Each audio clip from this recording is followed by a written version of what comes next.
Hey guys, in today's video we're going to talk about Yamoshi, the first goddess of Saiyans. Yamoshi will return but in a different form to help Goku and his friends save the Earth from a terrible enemy. But for Goku to find new information about Yamoshi, we will need Shenron's help again, and you will see this amazing story now. So get one bucket of popcorn and your soda, and come with me. And of course, don't forget to like, subscribe, and comment. Well, without further ado, let's get started. In the 7th universe, the Saiyans were catching their breath and already with their guard down because they believed that the battle against Gas was over, but Frieza appeared in the middle of the battlefield and finished off Gas by killing him. And not only that, but the Emperor ended up demonstrating that he had become much more powerful since their last meeting, which was at the time of the Power Tournament, and at that moment Goku, Vegeta, and Granola were in shock when Frieza revealed that he had achieved a new transformation that surpassed the power of Golden Frieza, and Frieza ended up naming his new transformation Black Frieza. And using that new form, Frieza managed to defeat all three warriors with extreme ease. All of them were using their powers to the fullest, and not even Goku, who was using the power of Ultra Instinct, could dodge the Emperor's blow. He didn't kill any of the three because he just didn't want to. As the Saiyans' humiliating defeat at the hands of the Emperor of the Universe, who was much more powerful than they could have imagined, Goku, using what was left of his strength, crawled on the ground to approach Vegeta, who had passed out, and Granola, who was also on the ground. He was still awake, and when Goku managed to get close to the two, he used the remaining energy he had and used his teleportation technique to teleport everyone to the Capsule Corporation. When Bulma saw her husband and her childhood friend very injured, she, with the help of her son Trunks and with the help of Goten, Goku's youngest son, who was there, took both the Saiyans to a hospital area, and Goku, Granola's request, was also taken to the medical area, and the three ended up being placed in recovery capsules where they stayed for hours. During that time, when the trio was having their strength and bodies recovered little by little, Bulma left the Capsule Corporation and began calling the name of Whis and Beerus, who, even though they were divine beings, had already become great friends with mortals, especially Bulma and her family, and after a few hours the God of Destruction and his angel arrived on planet Earth. But Bulma couldn't explain anything to either of them because not even she knew what had happened to her husband and her friend Goku. After a few hours, the trio was no longer at risk of life. It was already possible to see a great improvement because they were already able to walk even with some pain. And all this thanks to Whis, who was in the place where he used his powers to heal the trio of warriors. And with so, Vegeta began to tell everything that had happened from the moment when Goku faced Granola until the moment when Granola allied with the Saiyans to defeat Gas. And in the end, the three were defeated by Frieza and his new transformation that easily subdued Goku, who was using the power of Ultra Instinct, and Vegeta, who was using the power of Ultra Ego, and also Granola was defeated. After Vegeta explained everything that happened along with Goku and Granola, all the three were sitting at a table that was full of food, and next to them was Bulma, Whis, and Beerus, who were trying to understand how all this happened in such a short time. Bulma said, "So Frieza has been an enemy of Goku and Vegeta for a long time, who had been killed by Goku when he came to Earth to kill Goku, and then was revived after the end of the Power Tournament, now came back with everything and is now more powerful than Goku, who has the power that only angels could dominate, and Vegeta, who has a power that only the gods of destruction have. And besides that, Frieza also managed to defeat this guy, who is a Tuffle, and who has a power as great as these two?" said Bulma to see if she had really understood everything her husband told her. Granola said, "I thought you said that this human was smart, but it seems that she is not so smart because she didn't understand something as simple as that, and that's kind of disappointing." Tuffle said while looking at Bulma, who ended up getting a nerve pulsing in his forehead in anger at Granola's speech. Goku said, "She must have understood, but Bulma is the type of person who listens to the story and then summarizes it in an easier way for some people to understand. And most of the time that person is me, ha ha ha," said the Saiyan before raising his hand on the back of his neck and scratching it, then gave a wan smile. Vegeta said, "Regardless of what happened, one thing is an undeniable fact. Frieza came back, and he came back very powerful. So powerful that not even Kakarot and I are able to face him alone. And not even with Granola's help we could face the damn Frieza, and that is frustrating," said the Prince of Saiyans while looking at Granola and his Saiyan rival. Beerus said, "Frieza was already problematic before, but now with this new power, he is an even greater danger to everyone, and especially to you, Saiyans, since he has a great hatred for you, too. And it is surprising that he did not kill any of you in the moment. But I think he didn't do that because he wanted to humiliate you two little by little. and in the future he will undoubtedly kill you. And when he succeeds, he will end up destroying planet Earth, said the god of destruction while looking at both the Saiyans who knew that Beerus was telling the truth. Bulma said, "Since Goku and Vegeta cannot defeat Frieza together, even using their full power, then you could use the fusion with the Potara earrings, or doing the fusion dance. After all, Vegeta and Gogeta are much stronger than you two apart." Goku said, "It would be a great solution, but I don't think it would work because the fusion with the Potara earrings lasts only 1 hour of fusion, and depending upon the amount of energy we use, the fusion will have its time reduced. And doing the fusion dance won't work either, since Frieza is now extremely powerful. And I believe that even Gogeta using Super Saiyan Blue could defeat Frieza," said Goku while looking at Bulma. And even having a good idea, Goku believes that the fusion would not be enough. Vegeta said, "Also, I would have to do that horrible dance with Kakarot, and doing that dance takes time, and Frieza already knows Gogeta's power, so Frieza would know how to face Gogeta. So I believe it wouldn't be a good idea," said the Prince of Saiyans while looking about what could happen in a battle between Gogeta and Frieza. Granola said, "In short, in a quick and easy way, you have no idea how to face that damn Frieza, and much less do you have the power to defeat him and protect this planet. Damn it." Vegeta spoke, "You talk as you were able to face him alone, don't you, Granola?" Whis said, "I think you better calm down, because it doesn't matter who's right or wrong in this matter, because you all have the same goal, which is to defeat Frieza. Why don't you try to ask Shenron for help? Maybe he won't find more information about Yamoshi," said the angel while looking at the Saiyans, who was surprised to see Whis talking about the Dragon of Desires. Bulma said, "It's true. Maybe we don't have a way to defeat Frieza, but maybe Shenron has an idea," said the surprised and excited woman. After all, she already had the Dragon Balls in her possession, and could ask the dragon for help, who had helped them many times in the past. In the 7th universe. Currently in the 7th universe, more precisely on planet Earth, it was possible to see Son Goku, Vegeta, Granola, Whis, and Beerus gathered in the backyard of the Capsule Corporation. Everyone was waiting for Bulma, who had entered the Capsule Corporation to get the Dragon Balls that were with her. Bulma believed that even if Shenron couldn't stop Frieza, who was much more powerful than before, the dragon should at least know how to defeat Emperor Frieza or help Goku and his friends eliminate the threat that was Black Frieza. Goku said, "Will Shenron be useful this time? Not that he's useless. After all, if it weren't for Shenron, many of us wouldn't be alive today. And I'm one of them. After all, I've died a few times, and without Shenron's help, I would be dead, and Vegeta would have destroyed or conquered the planet. And later, he would have been killed by Frieza. At that time, Vegeta and I faced Frieza on planet Namek. In short, everyone we love would be dead, and the 7th universe would have been destroyed. If I hadn't given the idea of the Tournament of Power of our universe, it would have already been destroyed, because we don't have the ideal mortal level. So, kind of indirectly, Shenron saved the 7th universe," said the Saiyan thoughtfully as he looked at everyone around him, and saw that everyone was agreeing with him, except Granola, who didn't know even half of the things that the Saiyan and the Z fighters had faced over the years. Vegeta said, "You talk that way, it makes you look like an intelligent Saiyan, Kakarot. You don't even look like the Saiyan who already has children, but doesn't even know what a kiss is," said the Prince of the Saiyans while looking at his rival, who ended up closing face after hearing what Vegeta said. Apparently, Vegeta liked to call Goku dumb or brainless, and most of the time, Goku simply ignored his comments. Beerus said, "One thing is for sure, Shenron does not have powers to change anything, much less affect Frieza in any way. But Shenron may have important information to help us defeat Frieza in some way," said the God of Destruction while looking at the Saiyans, who agreed with Beerus. After all, Shenron had not been so useful since the time the Saiyans met Beerus, who a few years ago had come to the planet to find the Super Saiyan God. Granola said, "Who exactly is this Shenron guy you talked about?" asked Truffle, while looking at the Saiyans. Granola didn't know who Shenron was until the moment, since nobody had explained anything to Granola. Whis said, "Shenron is a dragon god of desires, just like Torambo, who is the dragon god you met and made a wish to become more powerful.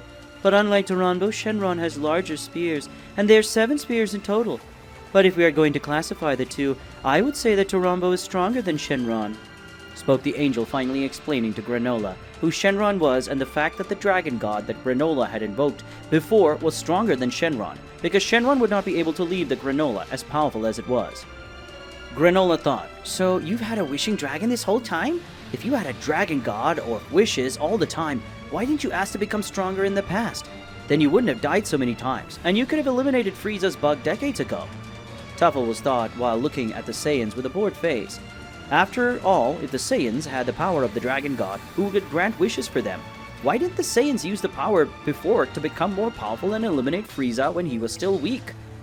Goku said, "Hey Mr. Beerus, you're stronger than Frieza in his new transformation. He called Black Frieza. So couldn't you just go after him and erase Frieza using his power of destruction?" Asked the Saiyan while looking at the god of destruction of his universe, who could eliminate Frieza quickly if he wanted to. Beerus said, "I can, but I'm not going to do that," said the god of destruction with a certain disdain to Goku's request, and that surprised everyone. Vegeta said, "And why don't you do it, Beerus? You know very well that Frieza is not only dangerous for us, but for you too. I'm sure one of his goals is to eliminate you and become the new god of destruction. So why don't you eliminate the one who wants to take your position of god of destruction?" Asked the Prince of Saiyans to the god of destruction of his universe, who faced him seriously before answering his question. Beerus said, "The reason is simple. This is the fault and responsibility of you two idiot Saiyans. You two always knew that the moment Frieza was revived, he would act up, just like he did several times in the past. And Frieza admitted this when the Tournament of Power ended. So the responsibility to go after him and eliminate that vermin is on you two, and yet you left Frieza aside, and in that time he became stronger. I don't know if you did it to have a more intense and exciting fight against Frieza, or if you did it because you were stupid and forgot that damn Frieza's obsessed with defeating you two, and in that, the most humiliating way possible. I will not interfere on that subject, but in case Frieza becomes a bigger threat, I myself will eliminate that worm, and I will also eliminate you two for your great incompetence," said the god of destruction in an irritated tone. After all, that could have been avoided if Goku and Vegeta had finished off Frieza after the Tournament of Power. Goku said, "But it was you yourself who told Whis to revive Frieza," said the Saiyan with one of his eyebrows raised while facing Beerus, who ended up blushing because of shame. After all, he was also to blame for Frieza being more powerful. Beerus said, "I am a god of destruction who honors his agreements, and Goku had said that he would revive Frieza, so it wasn't my fault because I just fulfilled my part of the agreement," said the god of destruction, trying to act as if nothing that had happened was his fault, and that made everyone present sigh at the thought. After the small conversation that was friendly, but became a little heavier among the group, everyone could see that Bulma was arriving at the place, and with her was Goten and Trunks, who were holding the 7 Dragon Balls with them. Bulma said, "Sorry for the delay, I had forgotten where the Dragon Balls were, and now we're here. Let's invoke Shenron soon, because the more the time passes, the more Frieza becomes stronger, and with that, he plans a way to destroy us all," said the human while looking at the group that was present in the place, and behind her were Goten and Trunks, who placed the spears side by side on the table. Bulma said, "Shenron, come and fulfill my wish, please." Bulma spoke while looking at the Dragon Balls that began to glow, and suddenly a light rose to the heavens, making time, before becoming closed, and soon the light took the form of a large thin dragon in the Oriental style with green scales and red eyes. Shenron said, "You summoned me? Do you need me to bring someone from the dead back to life? After all, apparently that's all I'm good for you currently," said the god, approaching the present beings, and some of them felt that Shenron had a certain grudge for the fact that they called the dragon god useless in their last meeting. Bulma said, "Don't hold a grudge against us, Shenron. If you want to hold a grudge against someone, hold it against Beerus, because he was the one who called you unless the last time we saw each other," said the human while looking at the dragon god of desires, and then looking at Beerus, who just rolled his eyes and looked away. Shenron spoke, "Anyway, say what you want. What can this humble dragon god of wishes do for you on this beautiful sunny day?" said the dragon god of desires in a tone of sarcasm. After all, with his arrival, the sky was completely closed and dark. Goku said, "Shenron, Frieza, who is one of our main enemies over the years, he ended up becoming stronger, and even me and Vegeta with the help of Granola were not able to face him. We were all using our full power, and yet we were humiliated by Frieza. So we want to know if you know a way to defeat Frieza, or if there's a way to become so powerful that we can face and defeat Frieza. Can you help us do one of these things?" asked the Saiyan, looking at the dragon, who thought for a few minutes before giving an answer to Goku's question. Shenron said, "I don't know how to defeat Frieza in the state he is in, and much less how to make you more powerful. but I know someone who can help you. If I remember correctly, there are two people who could make you more powerful. One of them is a descendant of Sulfurigin, who has isolated himself from everyone, but knows a way to push the powers of a member of his race to the limit, and still managed to break that limit.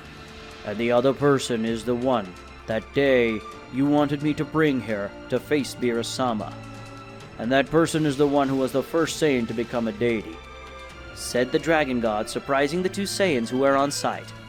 Vegeta said, Yamoshi, said the Prince of Saiyans incredulously with the information he had just received. In the 7th universe. Currently in the 7th universe, more precisely in the Capsule Corporation, which was the place where Beerus, the current god of destruction of that universe, and Whis visited the most when they went to planet Earth. It was possible to see that in the Capsule Corporation were gathered very powerful beings like the god of destruction, his angel, the strongest Saiyans Son Goku and Vegeta, Granola, who had the power of both Son Goku and Vegeta. In the Capsule Corporation were also present the two sons of Son Goku and Vegeta, and along with them was Bulma, Vegeta's wife. Everyone in the place was looking at Shenron, the dragon god of desires who resided on planet Earth, and had been invoked by Bulma in order to discover a way to defeat Frieza, who had achieved a new transformation. Shenron ended up revealing the name of a person who shocked everyone by still being alive, because that person was the first Saiyan to awaken the power of a god. But until that moment, that person was dead. Goku said, "But how is that possible? You yourself had said that Yamoshi had died thousands of years ago. When we asked you to bring him to face Mr. Beerus at the time, he came to Earth in search of the Super Saiyan God. So explain to me how Yamoshi can be alive?" asked the Saiyan, surprised. And it wasn't just him. Everyone except Granola knew about the legend of the Super Saiyan God, and knew how strong she or he was.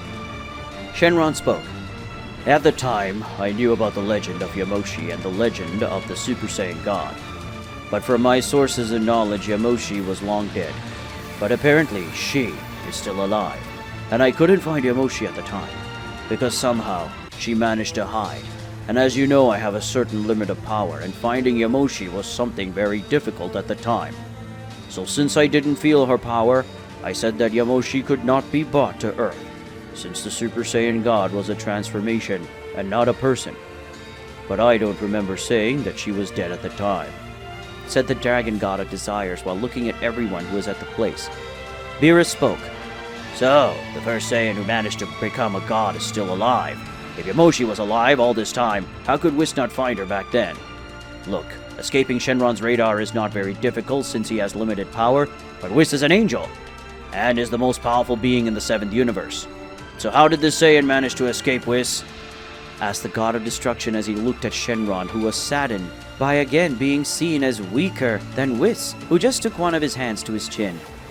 Whis said, I think I should have analyzed it better at the time," said the angel, attracting the attention of everyone present, except Shenron, who already knew what the angel was talking about. Vegeta said, "What are you talking about, Whis?" asked the Saiyan while he looked at the angel, who was the center of attention at that moment. Whis said, "Well, at the time we came to Earth after the Super Saiyan God, there was another Saiyan with a strangely low power. It was as if this Saiyan power was sealed or limited on purpose, and I was going to talk to Mr. Beerus about the Saiyan," said Mr. Beerus, preferred to come to Earth because of Vegeta, since Beerus thought that because Vegeta was the prince of the Saiyans, he could know who the Super Saiyan God was, said the angel while looking at his god of destruction, who turned her face away. After all, if it weren't for Beerus' impatience, Yamoshi would have been found a long time ago. Bulma said, "Look, I don't know if you noticed, but when Shenron and Whis are referring to Yamoshi, other than by name, they are using the female pronoun. Hey Shenron, could you give me a description of what Yamoshi looks like, and what his or her gender is?" asked Bulma when looking at the Dragon God of Wishes, and soon everyone realized that Bulma was right. After all the many times she was used to refer to Yamoshi. Shenron spoke. "Yamoshi is a Saiyan with extreme power, but she is not a man as you imagined, but a woman. Yamoshi is a woman with long white hair and eyes similar to silver. And like the ancient Saiyans, Yamoshi wears combat clothes, similar to what Vegeta normally wears," said the Dragon God of Desires, shocking everyone with the news that Yamoshi was in fact a woman and not a man. "So Yamoshi, the first of the Saiyans who became a divinity, is actually a woman, and that same woman is Goku and Vegeta's hope of becoming stronger to defeat Frieza?"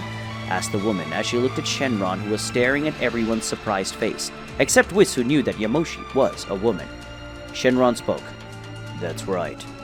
You all thought that Yamoshi was a man because the legend of the Super Saiyan God and the legendary Super Saiyan always referred to a man. But you should remember that at the time the Saiyans were very sexist and thought that the Saiyan women were not so strong as Saiyan men. But that began to change because of Yamoshi, who had become the most powerful Saiyan of his time. However, the king of that time ended up leaving the legend, as if he were a male Saiyan, and Yamoshi did not change anything because when Yamoshi became a goddess, she disappeared from the planet. And so the legend was created and passed down from generation to generation until it was lost, said the Dragon God of Desires while looking at those who were present at that place. Vegeta said, "That's a fact. There was never a woman who was remembered in the history of Saiyans. So not saying that Yamoshi was a woman was a way of keeping men as superior. It seems that no matter how much time passes, the past never stays in the past and always comes up to torment us. Especially I, who am the Prince of Saiyans," said the Prince of Saiyans while bringing one of his hands to his forehead. But he remembered of all the wrong his race had done over the years. Beerus said, "Hey, Shenron, we need Yamoshi, so bring her here for us," said the God of Destruction as he looked at the Dragon God of Wishes, that he sighed hearing that. Shenron said, "Sorry, but I can't do this. Yamoshi must have some skill that prevents me from touching her or interacting with her. Maybe it's because of her divine power or the place where she is. After all, Yamoshi has many years, and over the time, she must have mastered the powers of Super God Saiyajin to a point where her divinity surpasses even mine. So unfortunately, I can't bring Yamoshi here," said the Dragon God of Desires as he looked at everyone present and saw Beerus sigh. Beerus said, "Wow, you really are useless, Shenron," said the God of Destruction after sighing. But before Beerus could speak or do anything, he ended up getting slapped on the head, and who gave that slap was Bulma. That surprised Granola, who was surprised by the fact that a weak human smacked a God of Destruction on the head. Bulma said, "The only one useless here is you, Beerus, because if you were useful, you would have already killed Frieza once and for all. Now, Shenlong, could you give us the location of where Yamoshi lives? Because even if you can't bring her to us, you can tell us where Yamoshi is, can't you?" asked the human while looking at the Dragon God of Desires, who was surprised by the fact that a God of Destruction had been slapped on the head by a mere human without powers. Shenron said, "Yes, I know where Yamoshi is, and I can send you there if you want. But I already say that you shouldn't provoke Yamoshi, because even if she hasn't fought for a long time, Yamoshi is still the first Saiyan to reach the power of a deity, and I guarantee she's not weak at all. So if you want a tip, don't tease her, and much less talk about her age. After all, Yamoshi is still a woman, and as you know, women don't like people who ask about their age," spoke the Dragon God of Desires while looking at Bulma, who agreed. And those who were married like Goku and Vegeta knew that what Shenron said not to do was the same thing as starting a fight with a woman. Granola said, "Since that's how it is when you send Goku and Vegeta to this Yamoshi, send me to the place where this powerful Sufurujin is, so I can train with him," said the Sufurujin, showing that he was still present in the place. Bulma said, "Right. Since that's how you can send Goku and Vegeta minus Granola to the planet where Yamoshi is, and while you're going to train, I'm going to gather the other Z fighters so they're ready, in case Frieza makes an attack on our planet together with his army," said the woman as she walked away from the group. And with her was Goten and Trunks, who even wanted to meet the goddess of Saiyans. They couldn't since Bulma wouldn't let them. Shenron said, "Right, then let's go," said the Dragon God of Desires, making his eyes shine. And soon everyone disappeared, and with that, the dragon spheres rose to the heavens and separated. In the 7th universe. Currently in the 7th universe, more precisely on the planet Namek, it was possible to see Goku, Vegeta, Whis, and Beerus appearing a few kilometers from the village that belonged to one of the elders of the Namekians. They had appeared in that village because Bulma had asked Shenron to send the Saiyans and those who were with him to the place where Yamoshi should be living. But as Shenron couldn't send everyone directly to the place where Yamoshi was, the Saiyans with Whis and Beerus were sent to the place closest to where Yamoshi should be. Vegeta said, "So, Yamoshi was on planet Namek this whole time. Of all the planets in the 7th universe, this was the last planet I thought she would be on. Even more so on a planet that was already destroyed years ago. How long has it been since she came to live on this planet? Asked the Prince of the Saiyans as he looked around and saw that he was on a mountain with his Saiyan rival and his divine allies. Goku said, I don't know, but I know that it hasn't been long since Yamoshi has lived in Namek. After all, this planet was destroyed in the past by Frieza, and if Yamoshi had been on the planet at that time, she should have stopped Frieza. Goku said, looking at sides and seeing the terrain of the planet, including a large crystal clear lake. Beerus spoke. Did Shenron bring us to the right planet? Because I still can't feel the energy coming from Yamoshi. So I think Shenron just sent us to the wrong planet. Because I'm not surprised that the Dragon God has proven useless once again. Beerus spoke while looking around and sighed as he thought that the Dragon God of Desires of planet Earth was being useless once again. Vegeta said, Now that you said that, Beerus, I'm not feeling any powerful ki around either. In fact, I am, but not to the point of being a goddess. Vegeta said when he opened his eyes, because he had closed them to feel the ki of all the beings around, and no one had the considerable power to be the goddess Yamoshi. Goku said, Now that you said it, I can feel several ki energies nearby, but none of them have a power great enough to be Yamoshi's, since she's the first Saiyan to become a goddess. But still, the power of the Namekians who live close by are not short. I don't know how they became so strong, but the Namekians near here have a very high power by normal standards. Goku said, a little surprised to feel the fighting power of the Namekians who lived near the place, and there were some who had a power quite high by the standards of the breed. Whis said, I would say that Yamoshi must have been responsible for making the Namekians more powerful, and alias Mr. Beerus. Miss Yamoshi is indeed on this planet, and Shenron did his job perfectly this time, said the angel while looking at Beerus, who just turned his face. After all, Beerus didn't like to be retorted by anyone. Beerus said, If she's on this planet, why am I, who am a god of destruction, not able to feel her power? Asked the god of destruction while looking at his angel, who then hit his staff on the ground, causing a kind of hologram to appear, and it showed a kind of invisible dome surrounding the planet, and there were thousands of invisible layers, which prevented one from feeling the energy of Yamoshi. Whis spoke. As you can see, around the planet there are several layers of an energy that prevents other beings from feeling the power of a certain being, and the more power someone has, the more layers are needed to hide their power. And how can you see yourself? There are thousands of layers of energy around the planet, and the main layer comes from that village, a few kilometers from here. So I would say that Yamoshi must be there, and not only that, but none of you could feel the power of the Namekians. And by the way, this is not their full power, and I should say that there are warriors in this village that could even take on Mr. Goku and Vegeta one-on-one. The Namekians would not win if you two fought seriously, but that they would be difficult to defeat this is an undeniable fact, said the angel while looking at everyone who was in that place, and they ended up being surprised to learn that there were Namekians who could even get them worked. That showed just what Yamoshi was doing, and it was working. Goku said, So Yamoshi really is on this planet? So let's go get her. I want to know how strong she is, and maybe she and I can face each other, said the Saiyan, excited about the possibility of facing someone so strong, something that made everyone sigh because they knew Goku's personality very well, and that he would do everything to face Yamoshi and Vegeta, even not showing that he was also wanting to face her. After all, it's not every day you have a chance to face an ancient goddess of your race. Beerus said, So, let's go. I want to see up close who is the one who will be able to become a divinity in the past, and who even after so many years is still alive. Vegeta said as he walked towards the Namekian village, and seeing that the rest of the group began to follow the Saiyan. Goku was quite excited about his possible confrontation with Yamoshi and Vegeta as well, but unlike his rival, he was containing his excitement.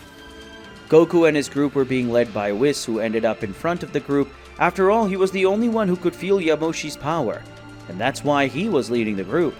Upon entering the village where Yamoshi lived, everyone felt that the energy of those warriors, which was high before, became even greater, as if they had been transformed. In reality, all Namekians already had that power, but now Goku, Vegeta, and Beerus could feel the power of those warriors, and for the first time, everyone felt for a brief moment the power of Yamoshi. And that made Goku and Vegeta widen their eyes, because that woman's power level was much higher than they expected, and that should be her base form. Goku said, "That's her power? That's as big as mine and Vegeta's," but the two of us only have that level of power when we're transformed into Super Saiyan 2, thought the Saiyan, impressed with the power of the most powerful woman of his race, probably more powerful than him and his rival. Vegeta thought, so that power level of the Saiyan goddess, she really is someone who deserves such a title, and her power shows that Yamoshi is not to be underestimated. I'm looking forward to meeting her, thought the Prince of Saiyans as he looked in the direction and felt Yamoshi's power. Beerus thought, Yamoshi has an interesting power level, but I still don't feel her divine power. So she must be in her base form, and that means Yamoshi is even stronger since she is not in her divine form. Is it the Yamoshi I dreamt of in the past? I'll finally meet the Saiyan goddess who can defeat me, thought the god of destruction while remembering the past when he met Goku and Vegeta. Beerus was after the Super Saiyan god, but he didn't find him at the time. But now maybe he can find him. After walking for a few more seconds, everyone was stopped by two Namekians who started asking them questions. Suddenly, everyone's attention was drawn to a house that should belong to Yamoshi, but the small group was surprised when a part of the house exploded. A Namekian with black skin went flying and knocking down some things in the process. And with that, everyone returned to pay attention to the house, and in the smoke formed by the attack, a woman with long white hair wearing a Saiyan combat suit identical to Vegeta's came out of the smoke. And as if by magic, she disappeared and reappeared in front of the black Namekian, who tried to shoot a spear of ki towards some people, but Yamoshi ended up holding his arm and pointed it upwards, making the spear of ki rise to the sky and explode. And before the Namekian could speak or try to do something, Yamoshi landed a punch on him that sent him flying out, fainting in the process. Yamoshi said, There are men who really don't know how to take a no. Get him out of here, please. Let the elder know that I didn't accept the Black Namekian's marriage proposal. Actually, I want him to bring the elder to my house. After all, we have a special guest today, and make it quick. We can't leave the god of destruction waiting. Yamoshi spoke, as she turned around and appeared in front of Beerus, holding his chin. Yamoshi surprised Beerus with her speed. In the 7th universe. Currently in the 7th universe, more precisely in a safe and secret village on the planet Namek, it was possible to see Beerus and Whis together with Goku and Vegeta. All of them were currently at Yamoshi's house. The first Saiyan who managed to transform into a divinity, Yamoshi, was sitting in a big chair along with all the other beings present. Yamoshi was sitting in the center, and next to her was a green Namekian who was the elder of that village and a longtime friend of Yamoshi. Everyone was impressed with the speed demonstrated by Yamoshi, and the most impressed were Goku and Vegeta, who hadn't ever seen Yamoshi's movement. The way she disappeared and reappeared right in front of Beerus holding his chin. Beerus had found Yamoshi daring by the way she acted with him, even knowing that Beerus was the god of destruction of the 7th universe. And Whis found that interesting, because the Saiyans already knew about the god of destruction, and the other universes, which showed that Yamoshi had much more knowledge than Whis imagined. And the strength she hid was very great, perhaps even superior to the power of the god of destruction. Even though Yamoshi was in her base form, after all, she should be able to transform into Super Saiyan God just like Son Goku and Vegeta. Yamoshi spoke. So, my dear guest, what do you want with this humble Saiyan? Because I'm sure you didn't come here just to meet me. After all, who would spend so much time looking for me in a place protected by thousands of barriers that prevent any being from feeling a fraction of my power? Any being with the exception of an angel like you, Whis. Yamoshi spoke while looking at all the beings present in the place, with Whis as his main focus. Whis said, So, you know who we are, and you know what we are. But how exactly do you know that? Could you answer my question if you don't mind? Asked the angel while he looked at the woman who just looked to the side where the elder of that village was. Yamoshi said, All I know is that it has nothing to do with combat or ki control. I learned that from this young man named Yuhiko and his ancestors, who ended up welcoming me in the past when I arrived on this planet injured. The great-grandfather ended up taking care on me, and I remained on this planet until today. Yamoshi spoke while looking at a Namekian friend who just sighed with the woman's carefree speech.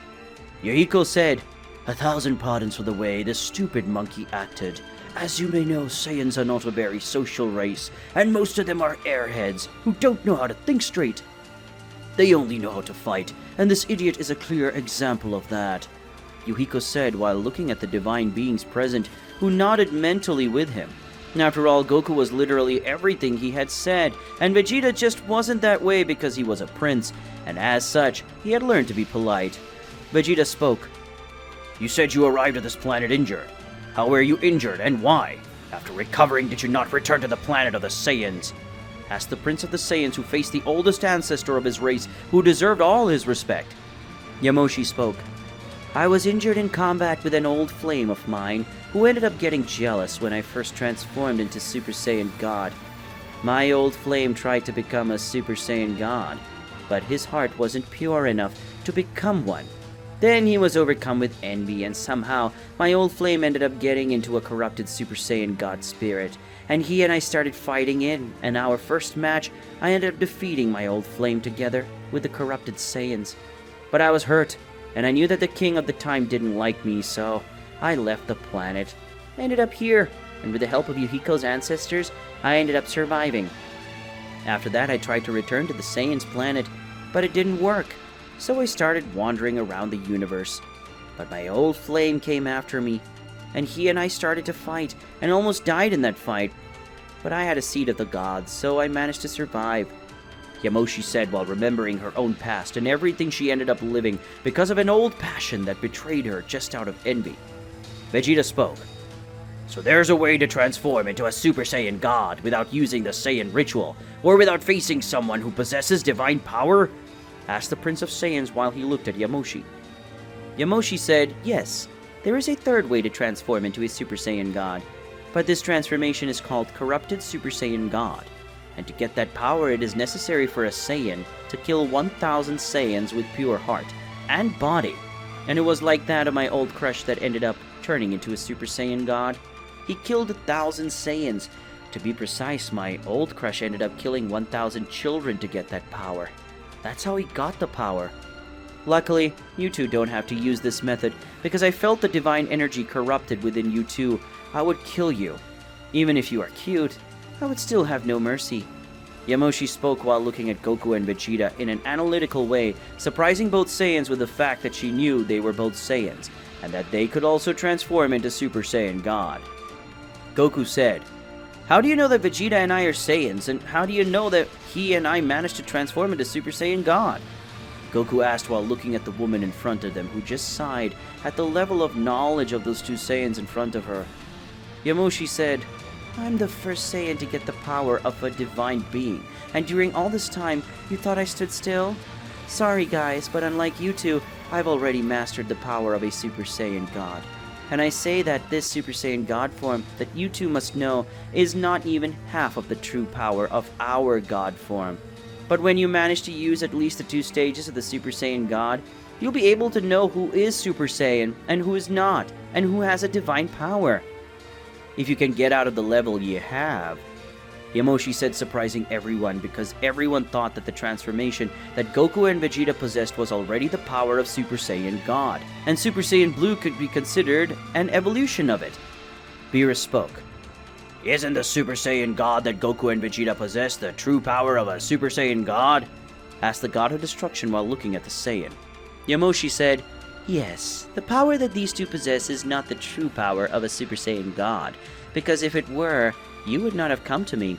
After all, the only thing that would make you look for the oldest ancestor of the Saiyans would be to find out how to stay stronger to defeat the Arcosiano named Frieza. It must be in the Arcosians' instinct to want to dominate everything. It's a good thing I killed almost all of them, or there would have been a galactic war for domination between the Arcosians years ago.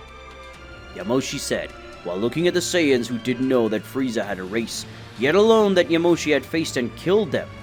Which said, so it was you who destroyed the Arcosians, but from what I heard, there were 2 people, more precisely, a couple who ended up destroying the Arcosians, or most of them, said the angel while looking at Yamoshi, who was yawning at that moment. Yamoshi said, yes, it was me and my old flame, along with some other Saiyans. We destroyed the Arcosians, but we ended up leaving some of them alive, which was a mistake. But as the Arcosians are very difficult to reproduce, they would die soon. Now there's only one of them, and that must be Frieza. Now say what you want to know, Prince of Saiyans, because I don't like that look of yours very much. Yamoshi said as she was looking at the angel, but soon she looked at the Prince of Saiyans, who had a serious look. Vegeta spoke. You are very strong and could have saved our race from extinction if you wanted to. So why did you let our people be enslaved and then killed by that Frieza bug? Asked the Saiyan in a furious tone while looking at his ancestor. Yamoshi said, Sorry, kid. I didn't do that because I really didn't want to. I knew Frieza had enslaved the Saiyans and I could stop him, but I didn't because I'm not on this planet just because I'm safe. I'm also here to prevent the damn thing I loved before from going out and destroying everything and all the mortals and planets he sees ahead just to make me face him. Yamoshi spoke before hitting one of his hands on the table, causing the table to be destroyed. Then Yamoshi left the place, leaving everyone confused, except Yuhiko. Vegeta spoke. What happened to her? Asked the Saiyan Prince as he looked at the Namekian Elder. Yuhiko said, Well, I don't tell everyone about this, but you need to know that if you want to get along with Yamoshi and not end up getting killed by her, Yuhiko said while looking at the Saiyans in front of him. In the 7th universe. Currently in the 7th universe, more precisely in a village on the planet Namek, it was possible to see Beerus, Whis, Goku, and Vegeta sitting around a table that had been destroyed by the hands of Yamoshi, who had gotten angry and ended up destroying the table. At that moment, all those present were looking at the village elder, who was called Yuhiko. Everyone was wanting to know why Yamoshi had acted that way when Vegeta questioned her about why she had not tried to stop Frieza and his father from enslaving all Saiyans. Vegeta spoke. Why did Yamoshi act like that when I asked her about why she let her race be enslaved by Frieza's worm? Asked the Prince of Saiyans while looking at the old man who was thoughtful. Yuhiko ended up sighing. Yuhiko said, The subject is a little delicate for Yamoshi because it makes her remember the mistakes she made and her lack of courage. I'll tell you a story. Yuhiko said, looking at all those who were present there who wanted to know the true story of Yamoshi. Yuhiko spoke.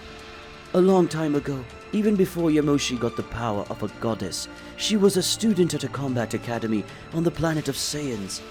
Since at the time the power of women was considered inferior to that of men, she had to endure many things. But she showed her power and persistence in front of all the other Saiyans. Among those Saiyans, there was one that, since her birth, was designated as a low-class Saiyan. This Saiyan wanted to be as strong and important as the high-class Saiyans. His name was Hiroki. Yamoshi and Hiroki ended up becoming friends during the time they lived in the academy, and over time they ended up becoming rivals, with the same dream of showing everyone that they would not let their destinies be guided by other people, and that a woman could be as strong as a man, and that a low-class Saiyan could be as powerful as a high-class Saiyan, said the elder to the guests who were paying close attention to his words. And the smartest ones like Whis and Vegeta had already discovered that the former passion quoted by Yamoshi before should be this Hiroki guy. Yuhiko spoke. With time, Yamoshi and Hiroki ended up becoming the strongest in the academy, being able to even face the princes of the Saiyans of the time. The king of that time had 2 twin sons, who had been born very strong for the normal standard, and they always stood out in the academy. But one day Hiroki ended up challenging the youngest of the princes, and using all his power, Hiroki managed to defeat him. But Hiroki ended up being very injured. Seeing that, the oldest prince, who was stronger than the younger one, tried to kill Hiroki, but Yamoshi didn't let him, and the two ended up getting into a frantic fight between them. Yamoshi ended up winning and showing everyone that Hiroki and Yamoshi weren't weak, said the old man before one of the employees arrived at the place and changed the table that was broken for a new one, where another employee placed some cups of tea.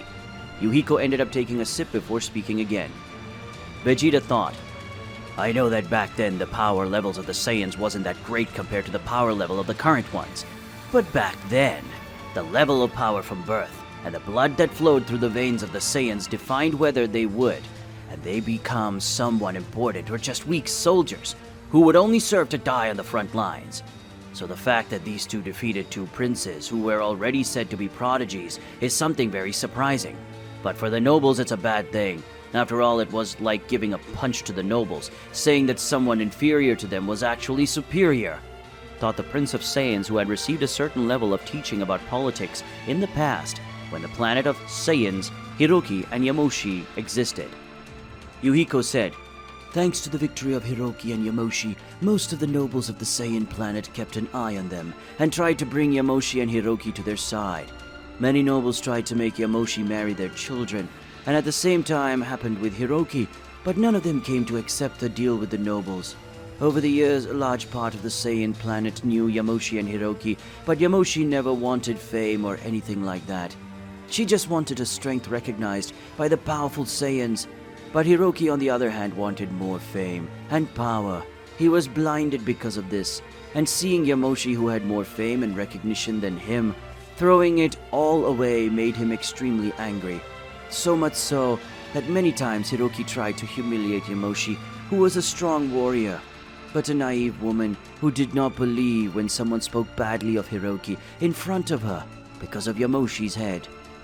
His old friend and rival would not be able to commit such atrocities that the other Saiyans spoke, said the old man in a sad tone, because Yuhiko knew how much his friends had suffered at Hiroki's hands. Yuhiko said, "More years passed, and with that Yamoshi and Hiroki ended up leaving the academy and became soldiers who roamed the universe in search of conquering unpopulated planets and going after people with great rewards on their heads. At that time, the Saiyans were mercenaries and not conquerors. But with time, Yamoshi reached the age to form a family, and Hiroki, for being the person she knew best, ended up becoming her suitor. And after a few years, they got married and had 2 children who ended up being killed during a battle between the Saiyans and the Arcosians. And that was the main reason for Yamoshi to face and almost extinguish the Arcosians," said the old man, surprising everyone by the fact that Yamoshi had already been married and had children in the past. After all, the information that everyone had was limited, and not even Whis knew much. Goku thought, now it makes sense for Yamoshi to have faced members of Frieza's race. I remember when Black said that he had killed my wife and son Goten along with everyone I loved. I felt so angry that I couldn't think of anything other than defeating Frieza, and Yamoshi must have felt in the same way. Could it be that she was able to transform into a Super Saiyan by feeling such anger, or does Yamoshi not have Super Saiyan? Asked Goku when remembering the time when he faced Zamasu, who had killed and stolen her body in the future. Yuhiko said, "After the fall of the Arcosians, Yamoshi tried to return to his normal life, but some people started to say that Hiroki cheated on Yamoshi with some noble girls, and that ended her peace, and a few years later the evil Saiyans ended up appearing, and with that Yamoshi ended up becoming a goddess for the first time. And using the power she got, Yamoshi defeated all the evil Saiyans, and so the planet entered an era of peace. But Hiroki was very jealous of her, because Yamoshi had become a goddess, and he didn't. And when the second war against the evil Saiyans happened, Hiroki wanted to become a Super Saiyan god, but it didn't work out because he didn't have a pure heart. And that was obvious, because the one who had caused this second war against the evil Saiyans was Hiroki. That taken by a desire of anger and envy, she ended up killing several people with a pure heart, because Hiroki thought that if he couldn't become a Super Saiyan god with a pure heart, he would corrupt his heart as much as possible, and with that he would be able to have the same power as Yamoshi. And unfortunately, Hiroki got it. Yuhiko spoke in a slightly irritated tone at the fact that so many innocents had been killed by Hiroki's dark desires. Yuhiko said, after that day, Yamoshi and Hiroki faced each other, and it was the first of many fights, because even with Yamoshi's winning, she couldn't kill Hiroki because she still loved the man and would never be able to kill him. But Hiroki wanted to kill Yamoshi anyway to prove to be superior to her, and because of that, Yuhiko spoke before being interrupted by the noise of the door being opened abruptly by Yamoshi. Yamoshi said, "Because of the obsessive desire that Hiroki had to kill me, he started destroying planets and killing people to get my attention and forced me to face him. Because of that, I went of search in a way to hide my power. And with the help of Yuhiko's ancestors, we managed to create these thousands of barriers to hide power. And after years of destroying civilizations, Hiroki stopped because he saw that it was no longer affecting me. But I carry every planet and person he killed as a sin on my back. I will always carry it. You wanted to know my story? So now you know." Yamoshi spoke in the corner of the room, with his back against the wall, as he looked at the floor. In the 7th universe. Currently in the 7th universe, more precisely in one of the villages on the planet Namek, it was possible to see that in the house where Yamoshi lived, there was Beerus, Whis, Son Goku, and Vegeta, and next to them was the village elder Yuhiko, who was the leader of that village. while Yamoshi was the guardian and responsible for training all the Namekian warriors. Inside Yamoshi's residence, it was possible to see that the atmosphere in the residence was very heavy. The conversation between them had reached a point that did not please the ancestor of the Saiyans very much, and thanks to that the atmosphere ended up getting pretty heavy. Yuhiko spoke. Let's leave the past in the past. Now that you've asked what you wanted to know, it's time for us to ask what you want in our village, and especially, what do you want with Yamoshi? Asked the elder of that village, as he looked steadily at the beings in front of her. Vegeta said, "Don't get me wrong, but our main subject is with Yamoshi, and I don't think you should get involved in something that is none of your business or interest, but it's nothing personal," said the Prince of Saiyans with a more arrogant tone than usual. After all, Vegeta didn't like talking to weaklings or vermin in his opinion. Yamoshi spoke. You are weaker than I imagined. If you were strong enough, or had managed to master at least the power of the Super Saiyan God, you could feel the power of a deity without being transformed, said the goddess of Saiyans in a tone more fun while looking at the members of her race. Goku said, I didn't understand very well. What did Yamoshi mean by that, Whis? Asked the Saiyan looking at the angel of his universe. Whis said, Use it in your Super Saiyan God forms, and you two will understand what Yamoshi meant, said the angel, giving a slight look to the two Saiyans.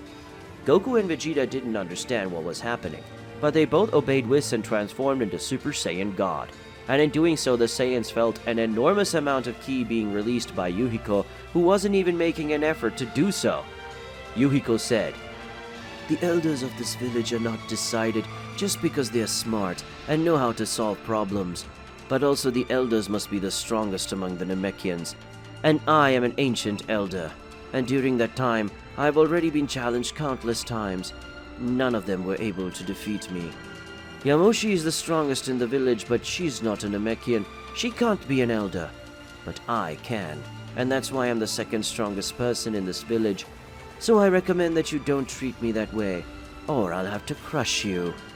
Yuhiko spoke in a serious tone as he looked at both Saiyans, who unconsciously trembled when they felt the gaze of the old woman. Vegeta thought, I just trembled like this before, when I said that Bulma was getting old and fat, and even though she was a normal human, I felt very scared.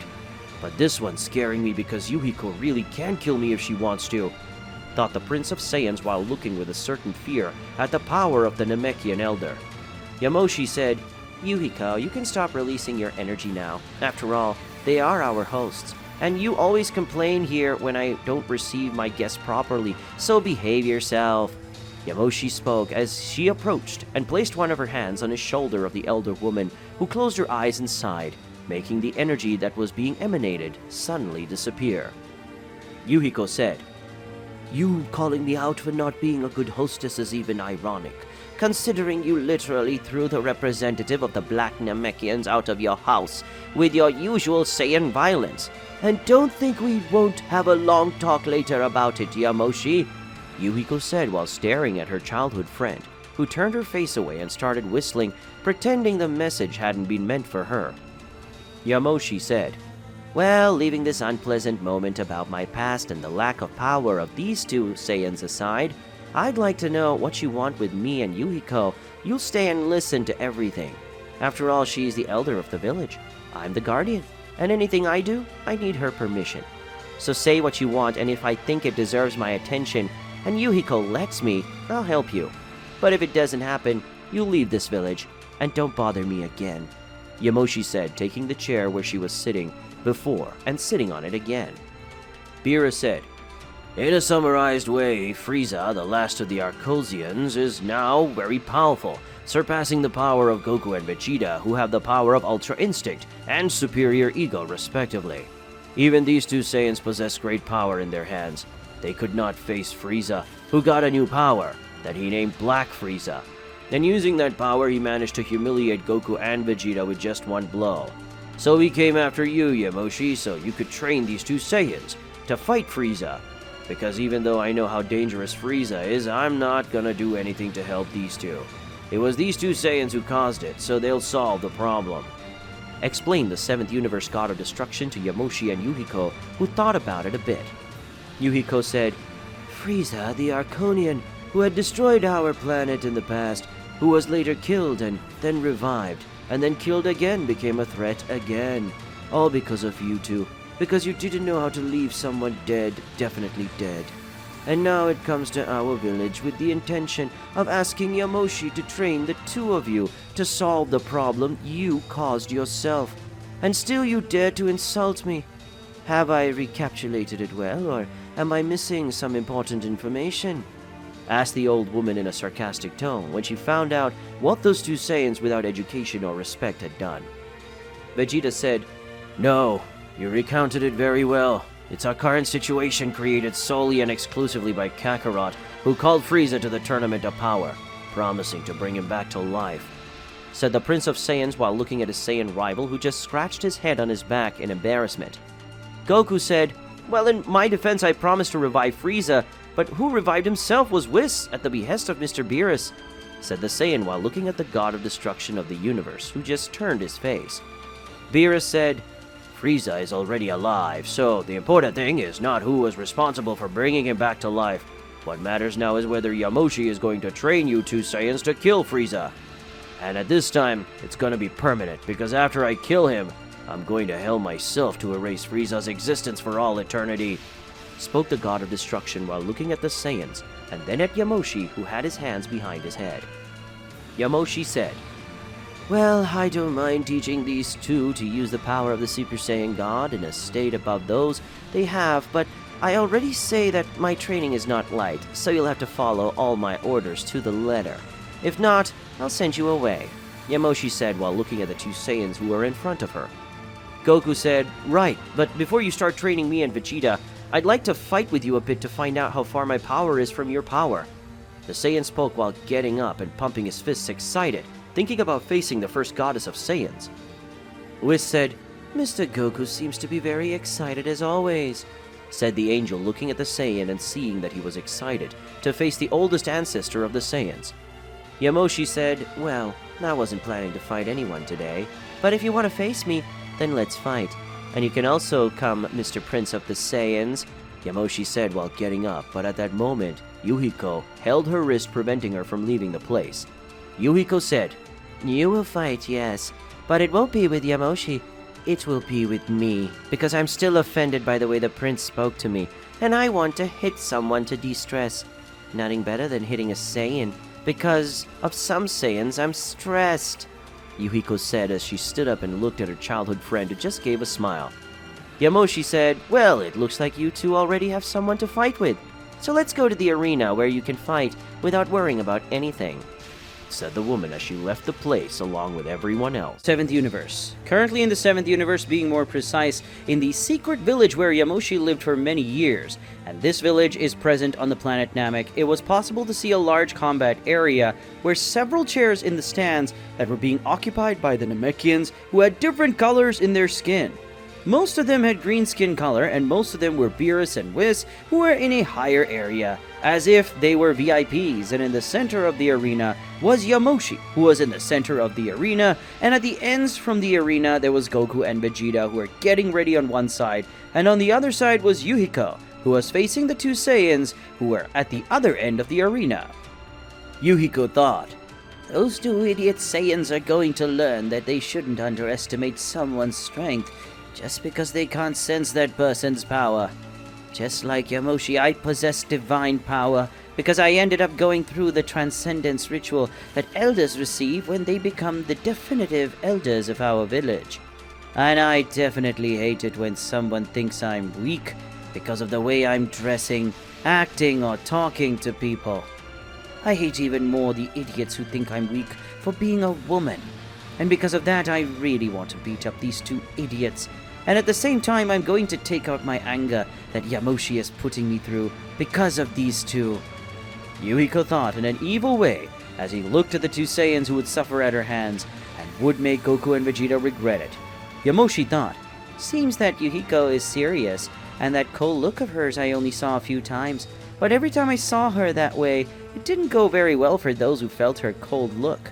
And I can say that their punch is so strong it hurts a lot, and I speak from my own experience," she thought while looking at Yuhiko and remembering that she is the strongest in the village, and that Yuhiko's blows affected her, the Saiyan ancestor. Yamoshi said, Well, it looks like both sides are ready, so let's start the fight, remembering that it's not necessary for you to hold back, because we have seeds of the gods, so none of you will die in this fight. That's clear if Yuhiko doesn't use a mass destruction attack, so control yourself, my old friend, she said, while looking at her longtime friend, who just gave a simple smile, showing that she wouldn't use enough power to kill those two Saiyans. Yamoshi said, Having said everything necessary, let this duel begin, shouted the woman before disappearing from the arena and reappearing next to Whis, who wasn't even surprised by that, because he was already expected by her. When the duel between Goku and Vegeta against Yuhiko began, both Saiyans transformed into their Super Saiyan God forms, and together they advanced against Yuhiko, who remained standing, still looking at them. Goku and Vegeta managed to quickly approach the Elder, and together they tried to land a blow on the woman. But the blow of both seemed to have passed through Yuhiko's body, and seeing that, the two Saiyans began to try to land several blows on her, but the Elder did not even move. Or that's what they both saw. Except that Goku and Vegeta suddenly felt a blow in their abdomens that made both of them go backwards, but neither of them could see any movement from the woman, which surprised both of them. Goku and Vegeta, seeing that their current state was not strong enough, they transformed into Super Saiyan Blue and advanced against Yuhiko again and tried to hit a double punch on the Elder, who this time held a fist of both with extreme ease, and before Goku and Vegeta could think, both ended up receiving a key attack that sent them flying. But before both managed to stabilize themselves, Yuhiko was already at the side, hitting a punch in Goku, throwing him in the air, and then a kick in Vegeta, making him leave the arena and go against the barrier that was around the arena. Goku managed to recover quickly and advanced against Yuhiko, and then tried to hit several blows on the Elder, who dodged everyone in a simple way as if it were nothing. And in the vision of the Elder, Goku was slower than a turtle, so dodging was simple and easy for her. When Goku saw that no matter how many times he attacked, he would not hit her, Goku ended up activating his Kaioken, and for the first time Goku managed to hit Yuhiko, which surprised everyone. But in the next instant, everyone could see that Goku's fist was a few feet away, centimeters from the old woman's face, and that around Goku's fist there was a golden aura that prevented him from moving his fist. Yuhiko said, "Good blow, but lacked strength to break my barrier," she said before raising her hand, making a great wind that came out of the old woman's hand, causing Goku to be thrown sharply against the arena's barrier.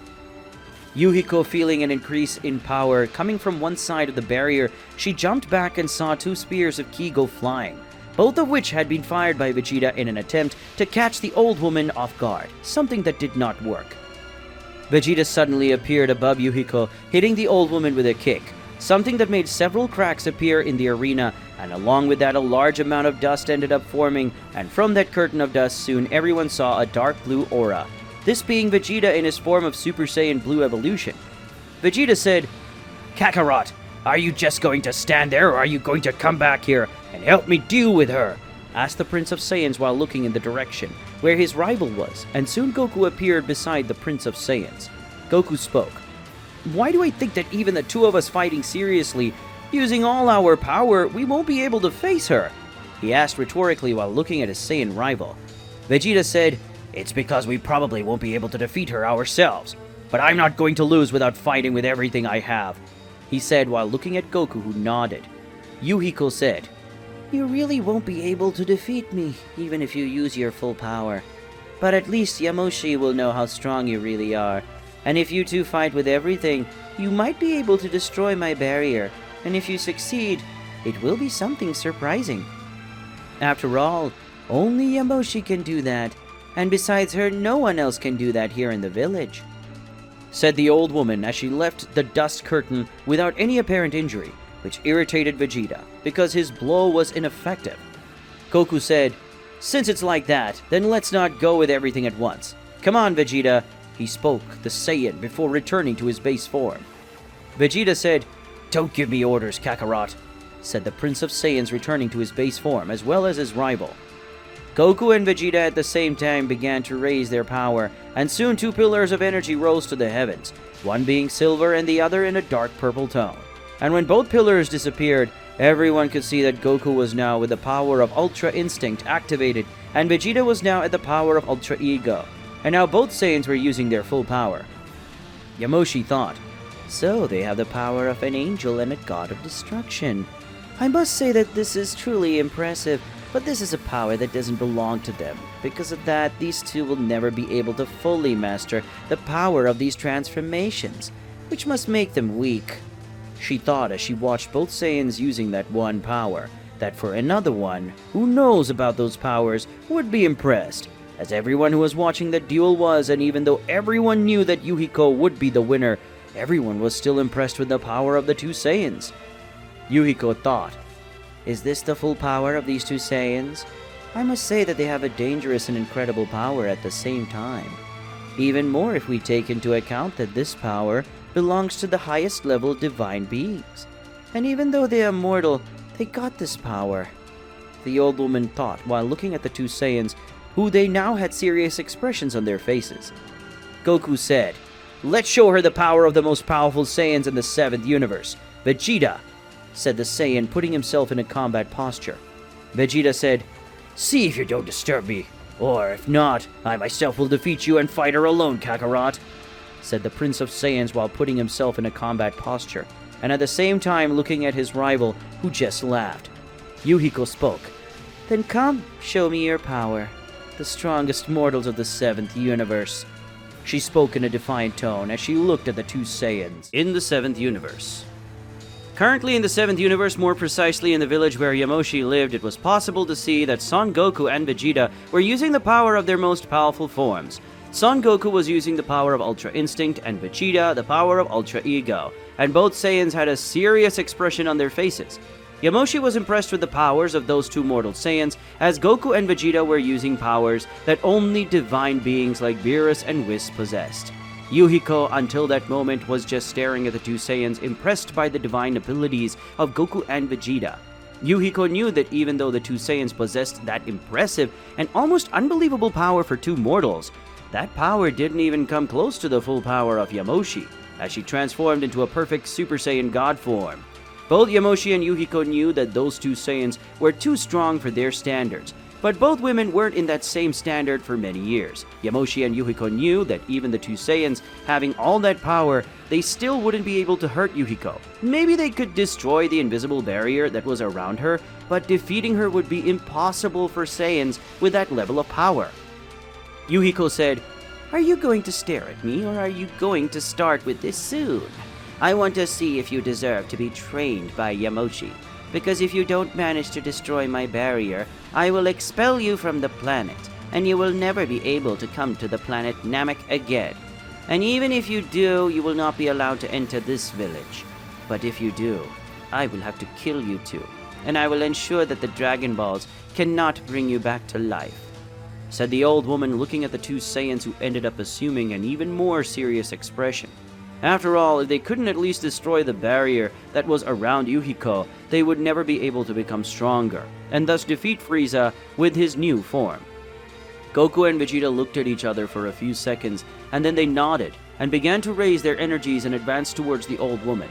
Yuhiko, seeing the speed of the two Saiyans, flexed her knees and advanced against them, aiming a blow at Goku and Vegeta, and for the first time, the Saiyans managed to dodge the old woman's blow, and then counterattacked, aiming a double kick that ended up hitting the Namekian elder, who was surprised, because for the first time, the Saiyans had landed a direct hit on her.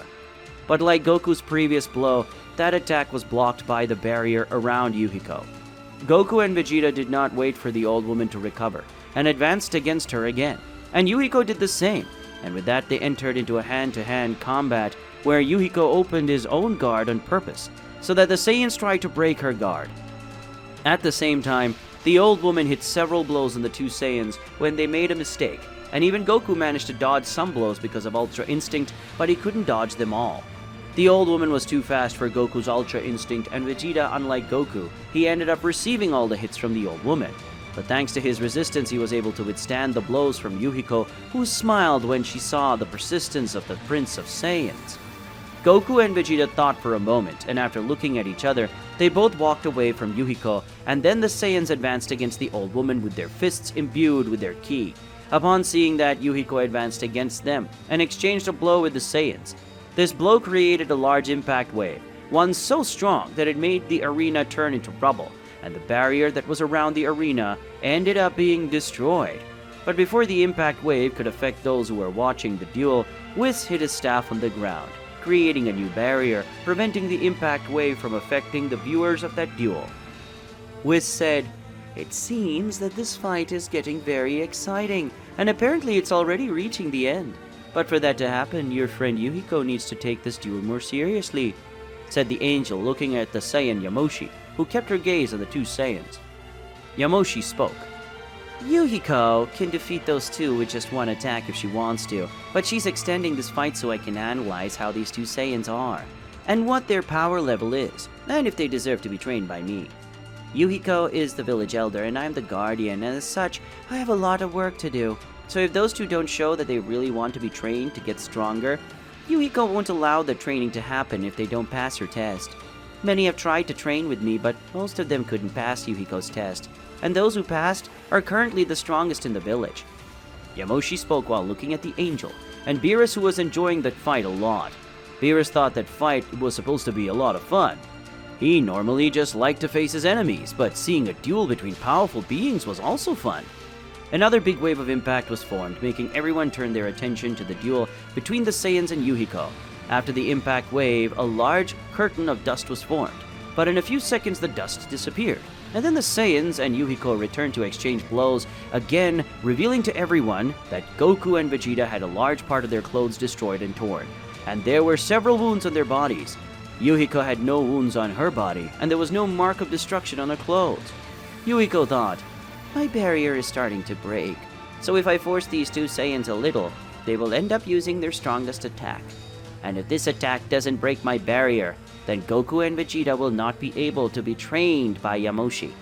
Yuhiko thought, already planning to see if those two Saiyans would break her barrier with one final attack. Yuhiko, who was receiving several blows that were being blocked by the invisible barrier, decided to release her ki, making her barrier expand, and the Saiyans move away. Then Yuhiko disappeared and reappeared on top of Goku and hit him with a kick, and then she disappeared and reappeared next to Vegeta, hitting him with a spinning kick that made Vegeta go against Goku, and both of them were thrown away, and in doing so, Yuhiko started shooting several energy spheres at the Saiyans that ended up being hit in full. Yuhiko said, "It seems that you two are already at your limit, so let's end this battle once and for all. I recommend that you use your most powerful attacks now, or you'll lose the duel, and you won't be able to be trained by Yamoshi," alerted the old woman as she looked at the two Saiyans who were leaving the dust curtain with some more injuries and bruises. Goku said, "My energy is already at its limit. I won't be able to maintain the power of Ultra Instinct for a long time, Vegeta," confessed the Saiyan while looking at his rival who was a little out of breath. Vegeta said, "I didn't want to admit it, but my energy is already reaching its limit, and the power of Ultra Ego is running out quickly," said the Prince of Saiyans while feeling his power diminishing. Goku said, "Since it's like that, then let's use all our power at once, and with that unite our attacks to end this barrier," said the Saiyan while he got up and looked at Vegeta. Goku and Vegeta began to unite their energies and then flew together with their fists closed towards Yuhiko, who just raised her hand to stop the Saiyan's attack. When Goku and Vegeta attack hit Yuhiko, there was a huge explosion that left a large trail of destruction throughout the place. That was the end of the battle, so the barrier that was being maintained by Whis ended up being undone, and with that everyone started looking at the smoke that had been created by the Saiyan's attack. And from that same dust, Yuhiko left without any injury, and that scene left everyone scared, because the Saiyans managed to fulfill their objective of breaking the old woman's barrier. Yuhiko spoke. "I must say that I'm very impressed with you two. After all, it's been a while since someone managed to break through my barrier. Congratulations, Son Goku and Prince Vegeta. You won this duel. But please, you two can take your hands off my chest," said the old woman, while the smoke coming out of her, showing that in this last attack of the Saiyans, Yuhiko had to defend herself using his hands, but Goku and Vegeta were faster and broke the barrier. As Goku and Vegeta were out of energy, both Saiyans ended up falling to the ground in their base forms, leaving Yamoshi, Whis, and Beerus scared with the unusual way that Goku and Vegeta broke the barrier. In the 7th universe. Currently in the 7th universe, more precisely in the village where Yamoshi lived on the planet Namek, it was possible to see that in the arena where the fight between Goku and Vegeta against Yuhiko had taken place, there was a great uproar and a lot of screams coming from the Namekians who had seen that duel. For the Namekians, that had been one of the best spectacles of their lives, because they had seen a combat where two Saiyans had faced Yuhiko and were still alive. And not only that, but these same Saiyans had the power equivalent to the power of the superior gods, like Beerus and Whis. And with that power, the two Saiyans managed to accomplish an impressive feat that was to destroy the barrier that was around Yuhiko, which was a surprise to everyone, including Yamoshi, who managed to realize that Yuhiko's barrier had weakened slightly, and that was something that Yuhiko had done on purpose, and Yamoshi realized this right away. Yamoshi mentally spoke. "You weakened your own barrier, so that they would be able to destroy with that last attack. I thought you didn't want me to train these two. What made you change your mind?" Yamoshi mentally asked Yuhiko, as she felt the mental connection being made between her and her old friend. Yuhiko mentally spoke. "Yes, I weakened my barrier, because I saw that these two Saiyans have great potential. And I didn't want to let that potential aside. And also, if they are trained by you, you won't stay all day on the street hitting on Namekian men who are mostly married. And by the way, these two Saiyans are also married, and as far as I know, they already have children. So control yourself, you stupid perverted monkey."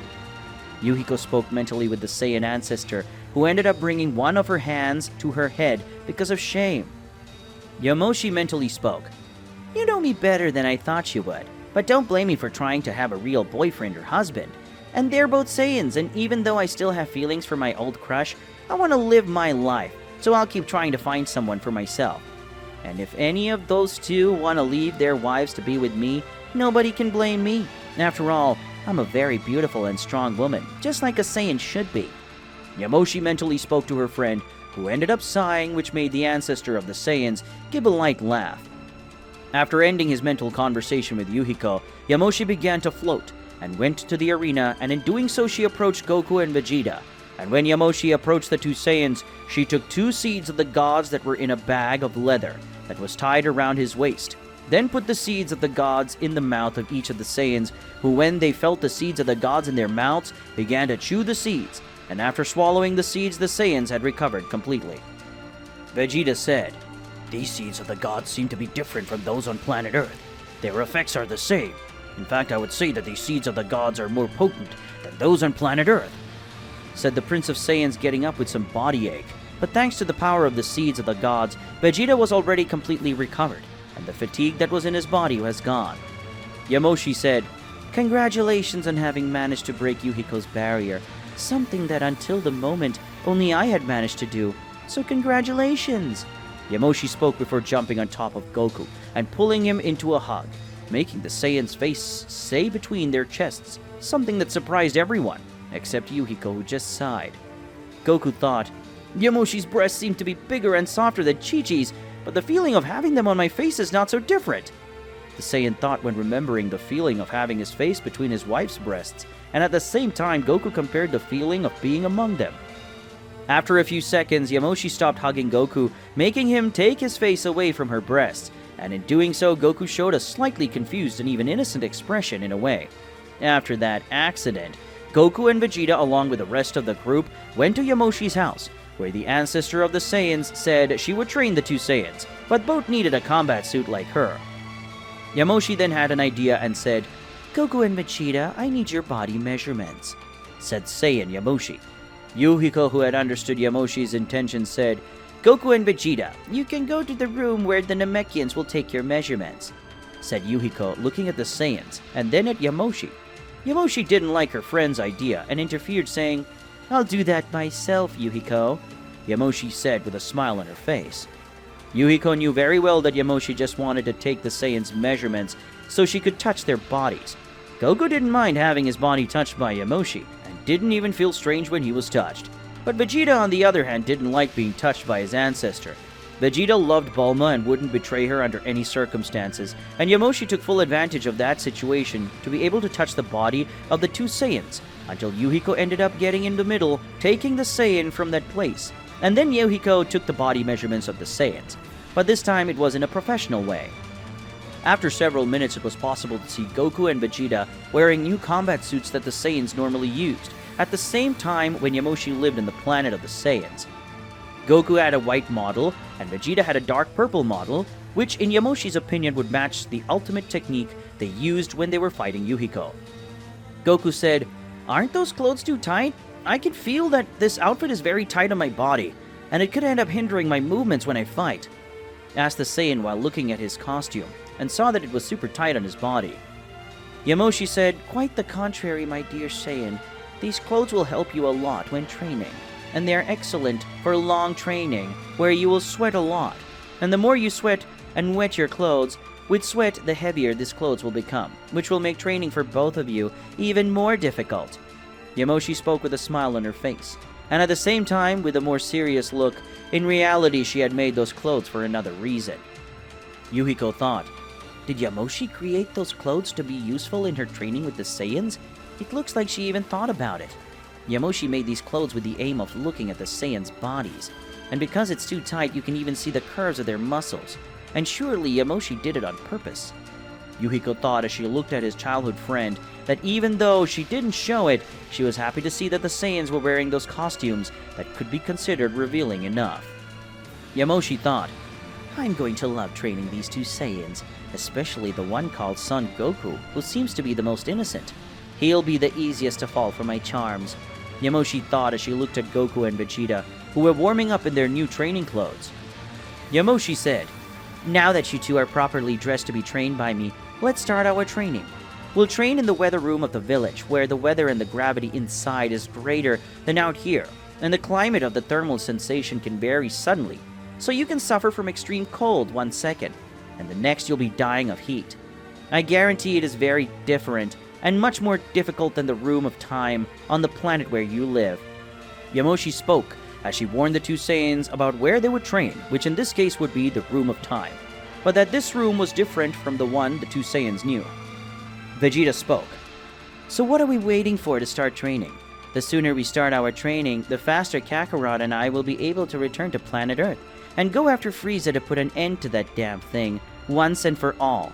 And now I have the power of a god of destruction. I will destroy Frieza using the power of destruction that I also possess, and that way Frieza will never again be a problem for us or for anyone else," Vegeta said, looking at Yamoshi, who just smiled at him, making the Prince of Saiyans blush slightly, and this made Yamoshi chuckle. Yamoshi said, "I can see that you are very excited, so let's start our training. Before we start, I must say that you are going to go through a real hell on Earth. In fact, I need you to transform into your Super Saiyan God forms and keep it activated throughout our training. And don't leave this transformation, because to become more powerful and manage to evolve your forms from Super Saiyan God to true Super Saiyan God, you'll need to do this. Now let's start our training at once," Yamoshi spoke while looking at the two Saiyans, who had a big smile on their faces. In the 7th universe. Currently in the 7th universe, more precisely in the Room of Time on the planet Namek, where Yuhiko was the Elder and Yamoshi the Guardian of the planet, it was possible to see that everyone was living their lives peacefully after witnessing Son Goku and Vegeta's fight against Yuhiko. This fight surprised everyone because in the view of the Namekians, Son Goku and Vegeta had surprising and unbelievable power. The Saiyans had the powers of higher level gods like Beerus and Whis. Now in the view of Beerus and Whis, Yuhiko's power was surprisingly tall. Both knew another Namekian with great power, and his name was Piccolo. But Beerus and Whis did not know how strong a Namekian could be, and Yuhiko managed to show the power level of that race that had extremely great potential. Unlike the Namekians who had seen the fight a few hours ago, years had passed for Goku and Vegeta as they were in the Room of Time, where time passed much faster than in the world outside this room. But even with time passing quickly, none of the two Saiyans got older because that Room of Time had the ability to stop the age of the individuals that were inside it. And because of that, it didn't matter the time that Goku and Vegeta spent inside the Room of Time, neither of them would get older. Yamoshi, during all the years she was training Son Goku and Vegeta inside the Room of Time, the ancestor of the Saiyans trained the two with an iron fist, where several times Yamoshi faced the two Saiyans and humiliated them in the process. Goku and Vegeta never succeeded, nor even touched her or made any kind of scratch on Yamoshi, who took advantage of every occasion to provoke flirting or even touching their bodies. When Yamoshi dodged the Saiyans' attack, she took the opportunity to touch their bodies. Goku began to find strange the actions of Yamoshi. Vegeta ended up feeling ashamed. He even complained to his ancestor that she pretended to be innocent every time Vegeta spoke about it. And after several hours on the Namekian planet and several years in the Room of Time, Goku and Vegeta finally left the room of time together with Yamoshi, who had a big smile on her face, and she had enjoyed training the two Saiyans in the room of time.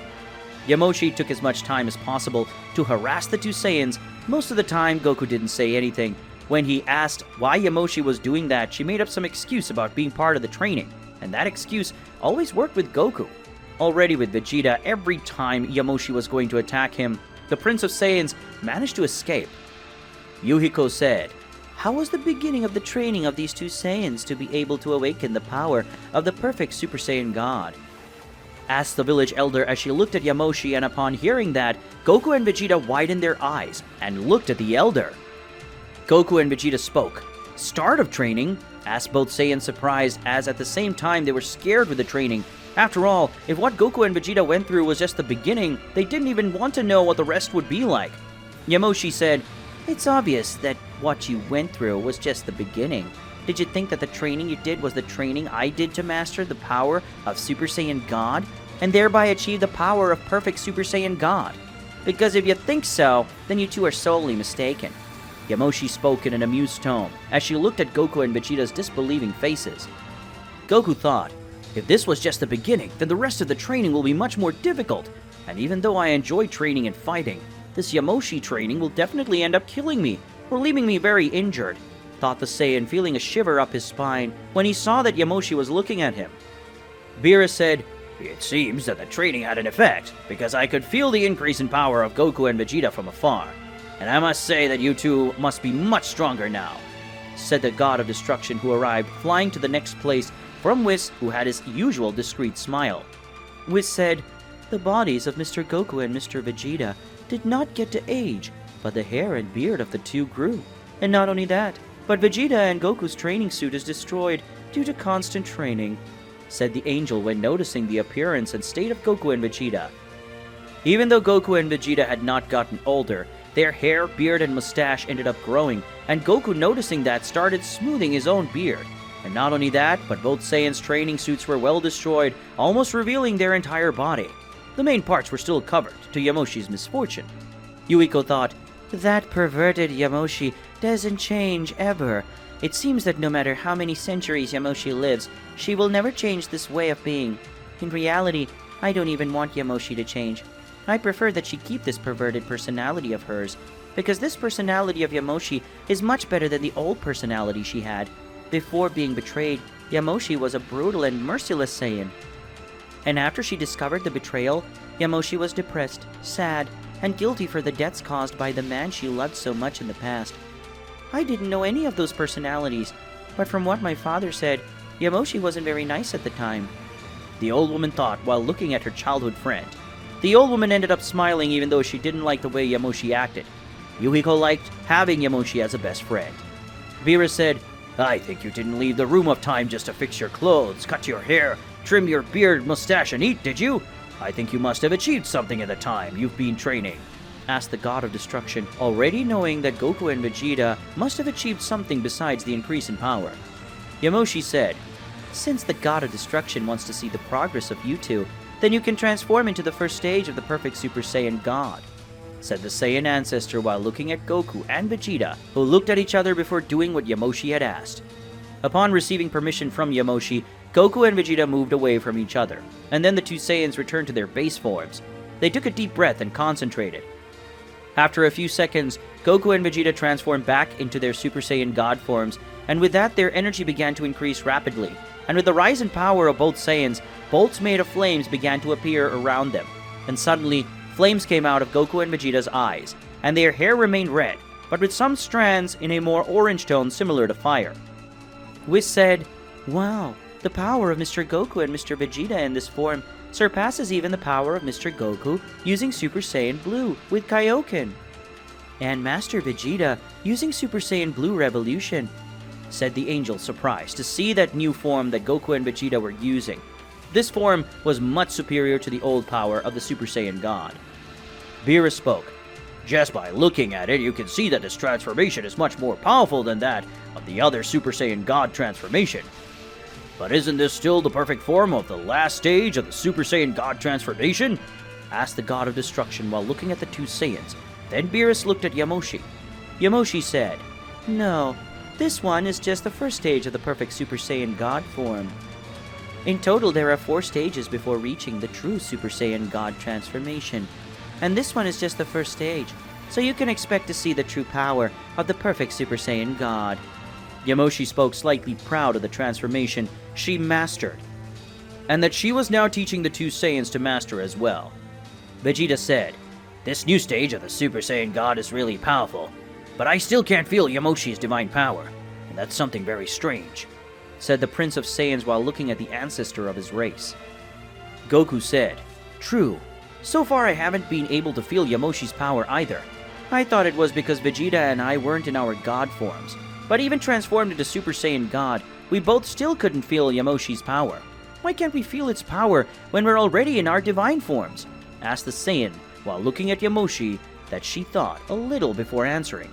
Yamoshi said, "You can't feel my power because I'm using this enchanted ring that prevents people from feeling my power. Only Beerus and Whis can feel my power because they have a better domain over ki perception. But relax, you two will learn this in the future. Now let's rest a little before we go back to training," said the ancestor of the Saiyans, who looked at the 2 Saiyans, who upon hearing that, Goku and Vegeta returned to their base form. In the 7th universe. Currently in the 7th universe, more precisely in Yamoshi's house, which was located next to Yuhiko's house, it was possible to see that in the kitchen were Goku, Vegeta, and Yamoshi, who at that moment were eating tons of food, while Beerus, Whis, and Yuhiko were sitting at the table near the kitchen eating like civilized people. Unlike the 3 Saiyans who were eating as if they were the last time they were doing that, everyone in the place except the Saiyans were still surprised at the power that Son Goku and Vegeta possessed when they managed to transform into Super Saiyan God. Beerus said, "This new transformation of Goku and Vegeta seemed to be very strong, but it still doesn't come close to the power that the 2 have, when they have the power of Ultra Instinct and Ultra Ego activated. And even using that power, neither of them was able to withstand Frieza's first attack in his new transformation. And even though the 2 were already tired because of their previous fights against Gas and Granola, Goku and Vegeta were still at maximum energy. And even they weren't able to withstand more than just a few hits from Frieza. I doubt Goku and Vegeta managed to even touch Frieza." Beerus spoke while looking at the 2 Saiyans and comparing their power with Frieza's, and even removing the unfavorable conditions that we're in at the moment. Goku and Vegeta wouldn't be able to survive the Emperor's power, or that's what Beerus thought. Whis said, "I must say I agree with you, Mr. Beerus. Mr. Goku and Mr. Vegeta, even using their maximum power currently, they would not be able to defeat Frieza. But if Goku and Vegeta can master the true power of Super Saiyan God and reach the perfect stage, they should be able to face Frieza and defeat him. And as Mr. Vegeta himself said, when Frieza is defeated, Vegeta will use the power of destruction he has to erase Frieza's existence forever. So we will never have to worry about him again. And Mr. Beerus won't have to keep training in secret to be stronger in case Frieza tries to kill him in the future to take the post of God of Destruction from Mr. Beerus," said the angel while drinking tea in a calm way. But because of the angel's speech, Beerus ended up spitting out his tea that he was drinking, and the rest of the group stopped what they were doing and looked at Beerus and Whis. Goku said, "How so? Is Mr. Beerus training in secret because he's afraid of being killed and losing his post of God of Destruction of the 7th universe to Frieza?" asked the Saiyan while he stopped eating a giant piece of meat, and looked at Beerus, who ended up with a big nerve pulsing in his head because of the way the Saiyan ended up speaking. Beerus said, "I'm not afraid of Frieza. I just went back to training because I needed to.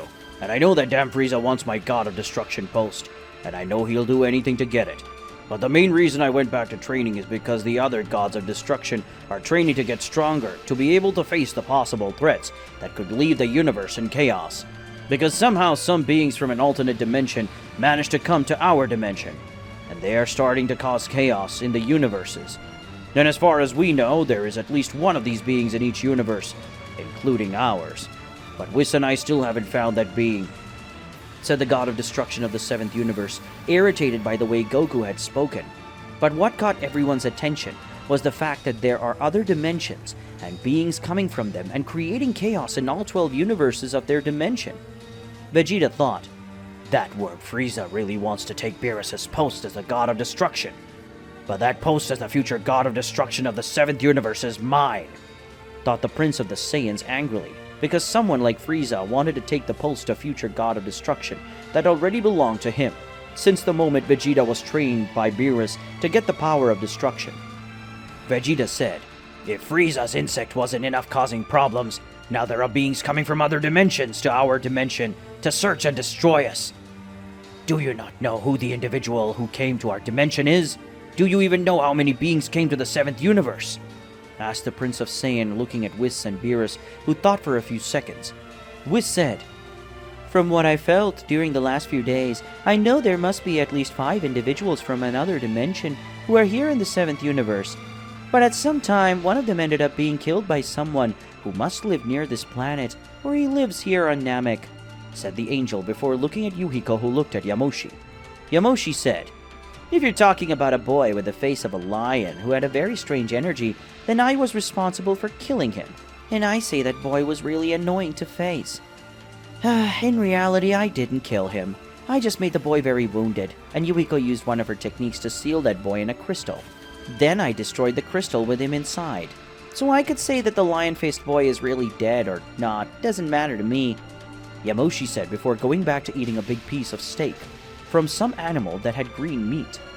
Beerus said, "So, you already managed to face one of them. How strong was he?" asked the God of Destruction while looking at the ancestor of the Saiyans who was eating peacefully. Yamoshi spoke. "Strong enough to make me take that fight seriously, but weak enough to not make me transform into Super Saiyan God. Only according to that guy, he was the weakest of his group. The others were as strong as the gods, so I would say that the strongest of that group is as strong as Beerus, or they think so. But in my opinion, they are very weak, because their bodies are still adjusting to the dimension change. So I recommend going after them right before these beings get stronger. And if possible, go after someone who knows how to use some techniques that allow you to seal other beings, since their bodies and energy are still stable. So sealing these beings should be easy when you throw them somewhere, or use the power of destruction to erase their existence along with the seal," said the ancestor of the Saiyans, looking at Beerus, who stayed happy with that information. After all, he knew someone who had the ability to seal other beings, and he would be very useful at that moment. Yuhiko said, "When that guy with the face of a lion invaded the village, I found it strange that he hadn't been detected by the barrier. But later I memorized his energy and reinforced the barrier. And now any being that has energy similar to his will be detected by the barrier. So I think this should be useful for you because this crystal has some energy that the lion-faced guy had. So it will be good for you to take and be able to track these beings using the rest of the energy," said the elder of the village, making a crystal appear out of nowhere. Then Yuhiko throws it to Whis, who caught it still in the air. Whis said, "This will be very useful for me and the other angels because we can create a tracking device to find beings from another dimension. I thank you on my behalf and on behalf of all other divine beings, including my father, the High Priest," said the angel, thanking him. After all, thanks to Yuhiko and Yamoshi, the angel could find all beings from other dimensions. Goku said, "Leaving that subject aside, I'd like to know why Vegeta and I can feel Beerus' power and not Yamoshi's. Is Yamoshi stronger than Mr. Beerus by any chance?" asked the Saiyan while looking at his ancestor and then at Beerus. Yamoshi said, "You can feel Beerus' power, but only the power that he allows you to feel, because his full power neither of you can really feel. And you can't feel my power because I know how to hide it very well. And I also have the enchanted item that hides my divine ki, as I said before. But if you want, I can release some of it," said the ancestor, looking at Goku and Vegeta, who ended up looking at Beerus, who gave a slight smile when he saw that now they knew that the power of the two Saiyans felt was not the full power of Beerus. Then the two turned to look at Yamoshi. Goku said, "If possible, we'd like to know how strong you are, or at least feel a little of your power," said the Saiyan to Yamoshi. Yamoshi, hearing that, sighed and began to release a little of her power, making Goku and Vegeta fall to their knees when they felt the aura of the ancestor over their bodies. Both Saiyans had one hand on their necks trying to get air, because the force that was on top of Goku and Vegeta was so big that the two Saiyans couldn't breathe, and because of that, Goku and Vegeta ended up passing out. Yamoshi spoke. "I think I overdid it." Yamoshi spoke as she scratched the back of her neck and stopped releasing the energy. Currently on the 7th universe, more precisely in the house where Yamoshi lived in the hidden village on the planet Namek, it was possible to see that Goku and Vegeta were lying on two mattresses on the floor of the living room. The Saiyans were resting after being knocked out by Yamoshi, who only demonstrated some of her power. But even Yamoshi showed just a little of her power. It was enough to make both Saiyans lose consciousness and fall to the ground. Minutes after Yuhiko had placed 2 mattresses in the room, Yamoshi then placed both Saiyans on the mattresses to rest. Goku and Vegeta were tired from their last training with Yamoshi. After several hours sleeping, Goku and Vegeta started to wake up, and Vegeta, after waking up from his sleep, he sat on the mattress and looked towards the kitchen where Yamoshi was eating something. And judging by the amount of empty and dirty dishes, she should already be eating for some time. Yamoshi said, "I thought I had killed you two because of the pressure my power put on your bodies. You ended up falling when I released a little of my power. I should have told you two to transform into Super Saiyan God, so that you wouldn't pass out so easily when you felt a fraction of my power. I took it easy and you still passed out." Yamoshi spoke with a smile on her face as she looked at the Prince of Saiyans, who was embarrassed by that. But even though he didn't like it, Vegeta knew he was too weak. Vegeta said, "Thanks again for throwing it in my face that me and Kakarot are very weak compared to you, Yamoshi," said the Prince of Saiyans in a bitter tone. Vegeta didn't like to admit that he was weaker than someone. Yamoshi said, "Wake your friend so we can go back to the room of time and continue the training of you two. After all, you've rested too much, and I don't have so much time to waste with you slacking off," Yamoshi said while looking at the Prince of the Saiyans, who followed Yamoshi's orders. Vegeta said, "Wait, why is Kakarot wearing new clothes? Actually, why am I wearing new clothes? I don't remember having changed before I passed out," asked the Prince of Saiyans, confused and surprised by the fact that he was wearing a completely new training suit, different from the destroyed suit he was using before. Yamoshi said, "Well, you two were knocked out and I didn't want to waste time, so when Yuhiko left to do her work as an elder and Beerus and the Angel Whis left to take care of beings from other dimensions, I ended up exchanging you two. So, you're welcome," Yamoshi said with a slight smile on her face, while looking maliciously at Vegeta, who ended up getting embarrassed, and he realized that the clothes he and Goku were wearing were tight, and because of that the Prince of Saiyans ended up not wearing any clothes underneath. Vegeta thought, "If Bulma finds out something like that, I'll definitely be sleeping on the couch for several weeks, and I hate sleeping on the couch," thought the Prince of Saiyans, imagining his wife's look of fury, in case she discovered that. And even though Vegeta was a strong Saiyan, he was afraid of his wife when she was angry or jealous. After leaving his thoughts, Vegeta woke up his Saiyan rival, who was sleeping very peacefully. Vegeta, knowing how Goku was difficult to wake up, the Prince of Saiyans ended up hitting Goku in the stomach, making him wake up immediately, and Yamoshi, who was watching that, thought the relation between those two was based on rivalry and hatred, and apparently Vegeta was the hater in that relationship. Yamoshi thought, "These two remind me of the rivalry I had with my Saiyan friends who helped me become a goddess for the first time. Those times were good. Back then I had friends, and I also had a family, but that's in the past and I want to leave it in the past." Yamoshi thought a little wistfully as she thought about the past where things were easier for Yamoshi and there was no one there either chasing to kill her back then.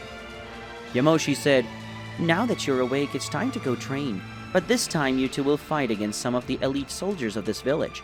Let's see if you're really stronger," Yamoshi said, walking out of her house, and the two Saiyans, seeing that, began to follow her to a training area, where there were some Namekians training, and soon everyone had their attention turned to the village guardian. Yamoshi said, "Benimaru, Kiranu, you two are going to fight these two Saiyans today. I want to see the level of power that these two Saiyans have when using the power of Super Saiyan God in the first stage. And I also want to know if you two haven't been taking it easy on your training lately," said the Saiyan while approaching two Namekians who possessed their green skin coloring like Yuhiko. Benimaru said, "We both haven't stopped training during these last 2 months, Master Yamoshi, and I guarantee that we are stronger than before," said one of the Namekians who had an iron spear in one of his hands. Kinaru said, "Telling you the level of our strength is useless, Master, but since you want us to fight these two Saiyans, we'll fight. But I'm sure we won't be able to face them if those two Saiyans use those forms they used against the elderly Yuhiko during the duel between them," said the second Namekian, who had a sword on his back. Kinaru was staring at Goku and Vegeta. Yamoshi said, "Don't worry, Kinaru. Goku and Vegeta will not use that form, but a transformation that they recently acquired. And judging by the level of strength that you and Benimaru had previously, you have a great chance of winning against these two Saiyans. But for that, you must fight with everything. And the same goes for you two, Goku and Vegeta. Yamoshi spoke while looking at the two Namekians, and then at the two Saiyans, and then all four warriors nodded in agreement. Goku said, "Since it's like that, then let's see how strong you two are," said the Saiyan, looking excitedly at the two Namekians. Benimaru said, "Let's see if you two are strong without using those transformations you learned from the God of Destruction and his angel," said the spear-using Namekian while looking at Goku, who had a big smile on his face. Goku and Vegeta, along with Benimaru and Kinaru, headed towards a small arena, attracting the attention of all the other Namekians, who ended up stopping their training to watch that fight. Goku and Vegeta were on one side of the arena, while Benimaru and Kinaru were on the opposite side of the arena. After a few seconds looking at each other, the four warriors began to increase their power. And with that, Goku and Vegeta transformed into the Super Saiyan God forms in the first stage, assuming the same appearance as before. And seeing that, Benimaru and Kinaru ended up assuming a different form. Benimaru ended up assuming a form in a golden tone, with red details on his body, and Kinaru was with a silver tone, with blue details on his body. After the duos transformed, both advanced towards each other. Benimaru ended up starting a melee fight with Goku, and Vegeta ended up starting a melee confrontation with Kinaru. While everyone was paying attention to the confrontation between the two Saiyans against the two Namekians, Yamoshi was watching the entire confrontation between them, analyzing the strength of those warriors. But it didn't take long for Yuhiko to appear beside Yamoshi, and by her expression it was clear that Yuhiko was bringing bad news. Yamoshi said, Yuhiko, what happened? From your face, something bad must have happened. And if it's related to the Black Namekians, I don't even want to know, because I won't marry that arrogant idiot, said the ancestor of the Saiyans while looking at her friend, who approached her with short steps. Yuhiko said, You showing a little of your power earlier was a bad idea, Yuhiko said while looking at the floor, not wanting to look at Yamoshi's face, who found that very strange. Yamoshi said, Yuhiko, you know I hate it when someone is being mysterious. Say at once what you... Yamoshi said before looking at Yuhiko's face, who had a cold and serious expression in her face. Yuhiko said, He woke up again.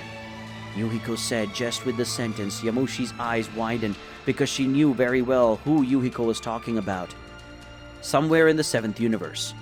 In one of the thousands of existing planets in the 7th universe, it was possible to see that a planet was being attacked by an extremely powerful enemy that had caused enormous destruction throughout the planet.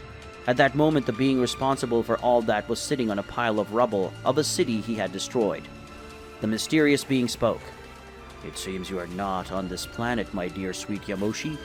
I hope you release your power again.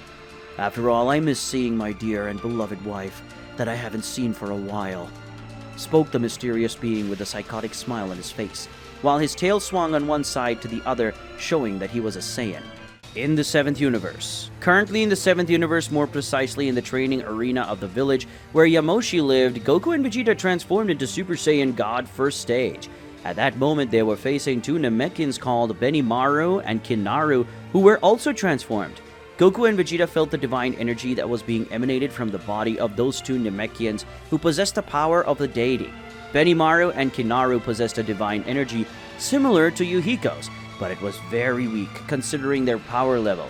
Further away from the arena was Yuhiko and Yamoshi, who were talking about a subject that made Yamoshi sad, because it was connected to her past, and the person she had loved in the past, and who now once again started to move, which left Yamoshi scared and angry at the same time.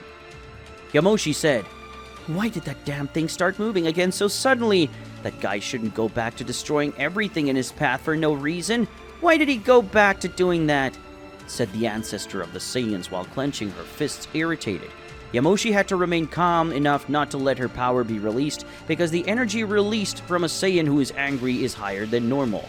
Yuhiko spoke. You know the answer to your question, Yamoshi. He returned because of you. When you decided to show some of your power to those two Saiyans, some of your power ended up going outside the barrier. I don't know if you remember, but you had defeated that man with a lizard body years ago. But he had managed to run off the planet, and you left a trail of energy in his body.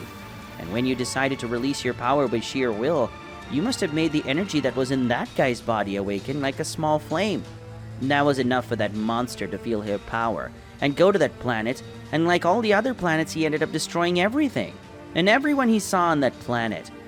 Yuhiko spoke with a very serious expression on her face, and at the same time she had a cold expression, because she knew that the person responsible for having destroyed an entire race should be Hiroki, because that was his way of acting, and Yuhiko had already seen that several times. Then she would be able to recognize it very well. Yamoshi said, So it means that once again Hiroki destroyed an entire planet just because of me?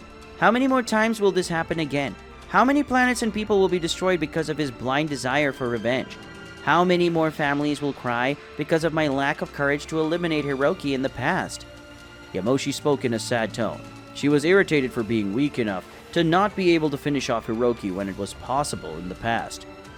Yuhiko said, Don't blame yourself so much, Yamoshi. You know that bastard will do everything to make you go after him, and he will use that pure heart of yours to take you to him. So don't blame yourself so much. But I must say that you were quite an idiot for releasing your own energy to show those two how strong you are. You could have done it another way, but it's already done. So there's no point in blaming yourself, because that will only hurt yourself, said the old woman while looking at her longtime friend, who just sighed heavily, but soon Yamoshi put a smile on her face. Yamoshi said, You're right. I'm not responsible for the bad things Hiroki has done over the years, and will do in the future. I just hope that in the future someone can stop Hiroki, and maybe it could be one of these two Saiyans, Yamoshi said, turning around and looking at Goku and Vegeta, who were facing Benimaru and Kinaru. Yuhiko spoke. Those two? Hiroki is stronger than me. Those two Saiyans aren't even half as strong as us, even using all the power they have. So I don't think it would be a good idea to pin your hopes on Goku and Vegeta. Yuhiko spoke while looking at Goku and Vegeta, knowing that these two didn't even have half the power that Yuhiko possessed, and Hiroki is stronger than the Namekian Elder. Yamoshi said, I know that. Goku and Vegeta can't hurt me in their current state, but I'm going to train those two Saiyans so that they master the true power of the Super Saiyan God.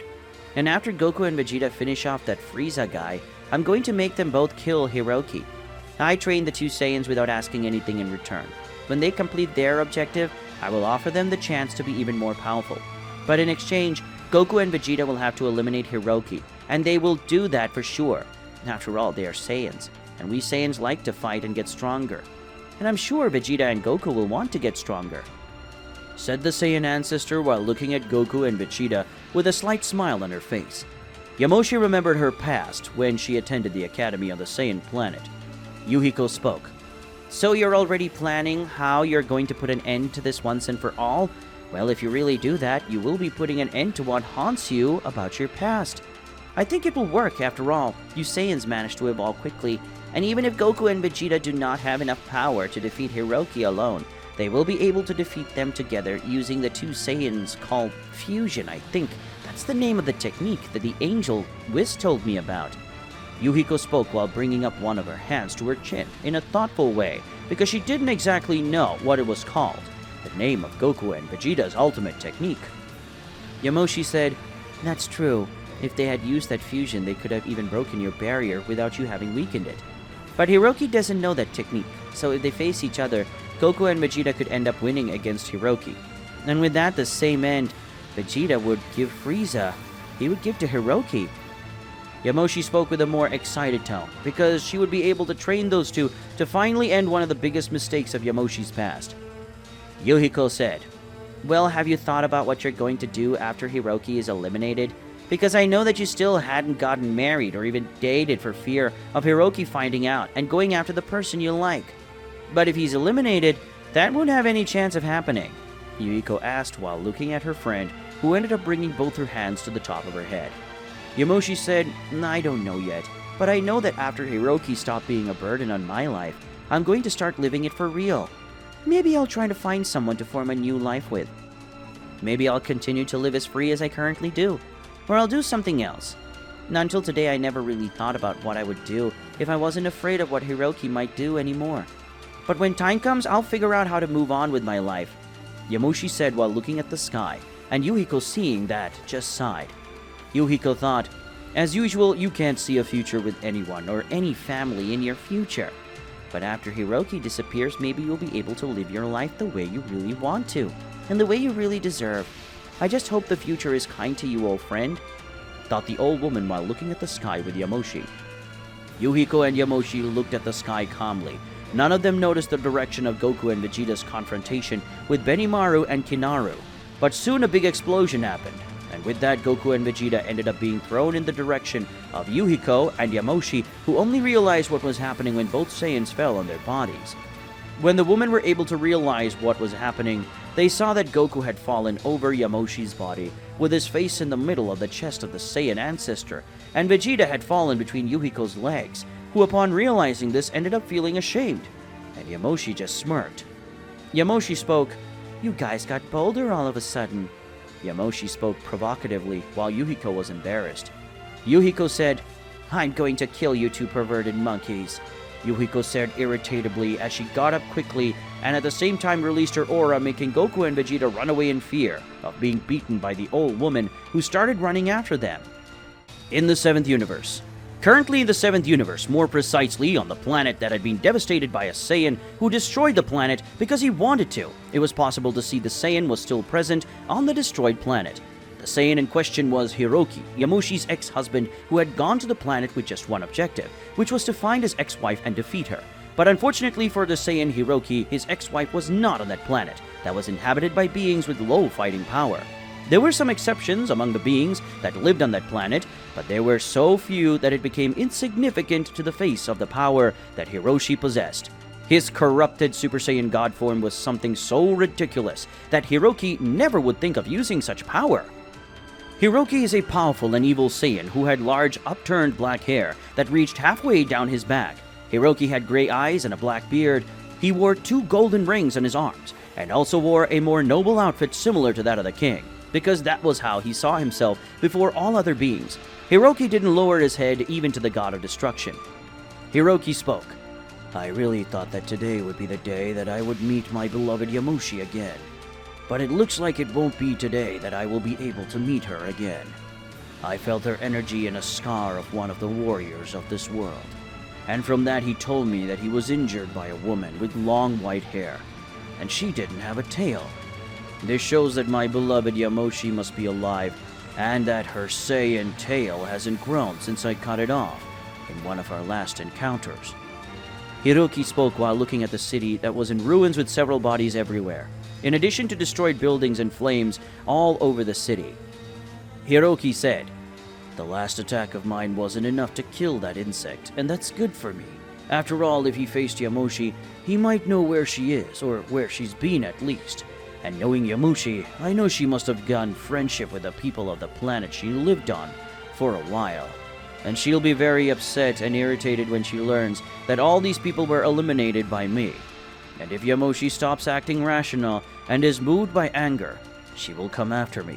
And with that, I will have my long-awaited reunion with my beautiful and wonderful Yamoshi, the woman who doesn't let me sleep even after many years since our separation. If Yamoshi only knew how much I still loved her." Hiroki spoke while looking at the sky from the planet. The silvery moon in the sky reminded Hiroki of Yamoshi's hair. Hiroki said, "This moon is as beautiful as my sweet Yamoshi's hair. She's so beautiful that I can't stand the urge. I have to destroy her completely," said the Saiyan before a spear of ki formed in his hand, and then was shot against the moon of that planet. When in contact with the Saiyan's attack, ended up destroying and generating a great shockwave that made the planet tremble. Hiroki spoke, "Now it's much better. Just like this moon. When I find you, my dear Yamoshi, I will destroy you with all my strength. And our next meeting will also be the last. And that I guarantee you, my beloved." Hiroki spoke while looking towards the destroyed moon with a very psychotic look, and at the same time letting out an evil laugh. Hiroki said, "Well, now it's time to chat with the guy who faced my beloved. He won't tell me anything about Yamoshi at first, but I think he'll open his mouth and tell me everything he knows when I'm going after his family. I'm sure this guy's family won't know anything, but maybe a little pain will remind them of something.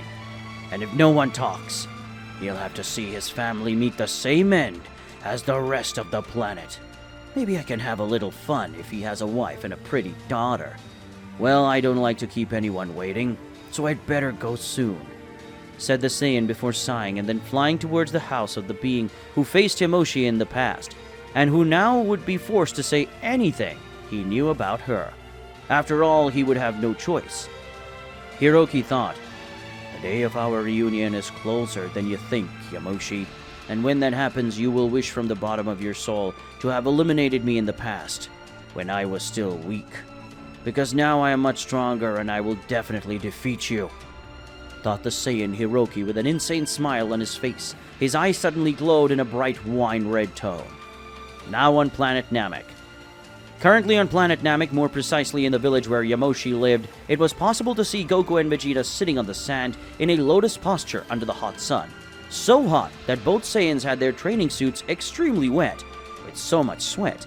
Yamoshi was together of Yuhiko under a guard because they didn't want to stay in the hot sun. Vegeta said, "Look, I know you said that everything we are doing is part of our training, and that includes me and Kakarot being under this extremely hot sun. But why are you wearing those clothes? And what happened to the clothes that you were using before?" asked the Prince of Saiyans as he opened one of his eyes and looked towards Yamoshi, who was drinking some kind of juice in a relaxed way while enjoying the shade that prevented the sun's rays from touching her skin. Yamoshi said, "You don't want to know why I'm dressed like that on a beach? Actually, on a crystal clear lake, which is the closest we have to a beach," said the ancestor of the Saiyans before returning to drinking her drink. And after that, Yamoshi got up and removed a cloth that was over her body, revealing that she was wearing a bikini and mini shorts. Goku said, "Oh, this kind of clothing that Yamoshi is wearing is because of the training in hot places, isn't it? Every time I decide to train in places like this, Bulma and Chi-Chi wear these type of clothes. So it's normal for her to wear that, isn't it?" asked the Saiyan innocently as he opened his eyes and looked at his current master, who upon seeing that just gave a malicious smile. Yamoshi said, "Exactly, Son Goku. This outfit I'm wearing is to improve my performance in areas where the temperature is higher. That's why I'm wearing this outfit, and I left my other clothes at home," said the Saiyan ancestor with a big smile on her face, because Goku was very innocent, and that made Vegeta and Yuhiko look at each other and sigh at the same time. Vegeta thought, "Sometimes I'm surprised at how innocent Kakarot is. Goku has been married for years and has 2 children, and he didn't even know what a kiss was until the day he saw Trunks kissing Mai for her to swallow the seed of the gods. And now Goku doesn't even notice that Yamoshi is dressing that way simply because she wants to show her body. It's an attempt to conquer me or Kakarot, but I doubt that will happen. I'm faithful to Bulma, and I don't intend to cheat on her with anyone. And Kakarot is so innocent and slow, he doesn't notice Yamoshi's advances.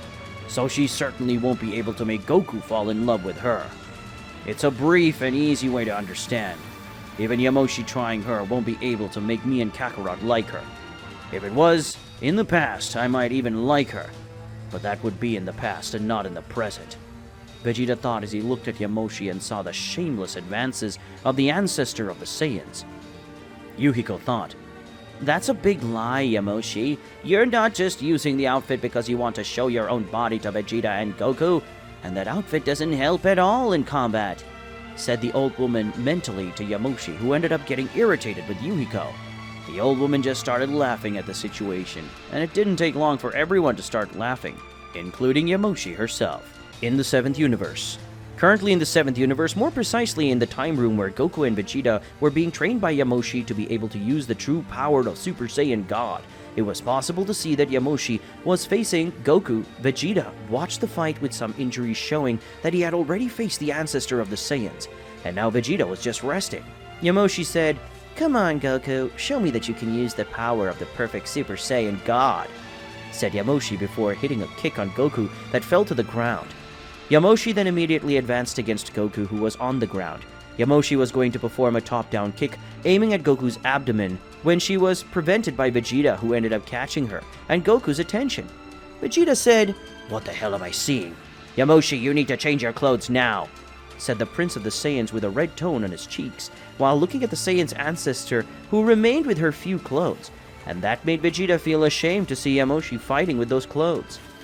Elsewhere in Universe 7, Beerus had accomplished his mission given by the Daishinkan to eliminate strange beings that were invading all 12 universes, and after that mission, Beerus was on his planet, and it was possible to see Beerus and Whis in a room. Beerus was lying on a bed with several injuries from all over the body. These wounds were healing over time. All those wounds were made by the warriors coming from another dimension.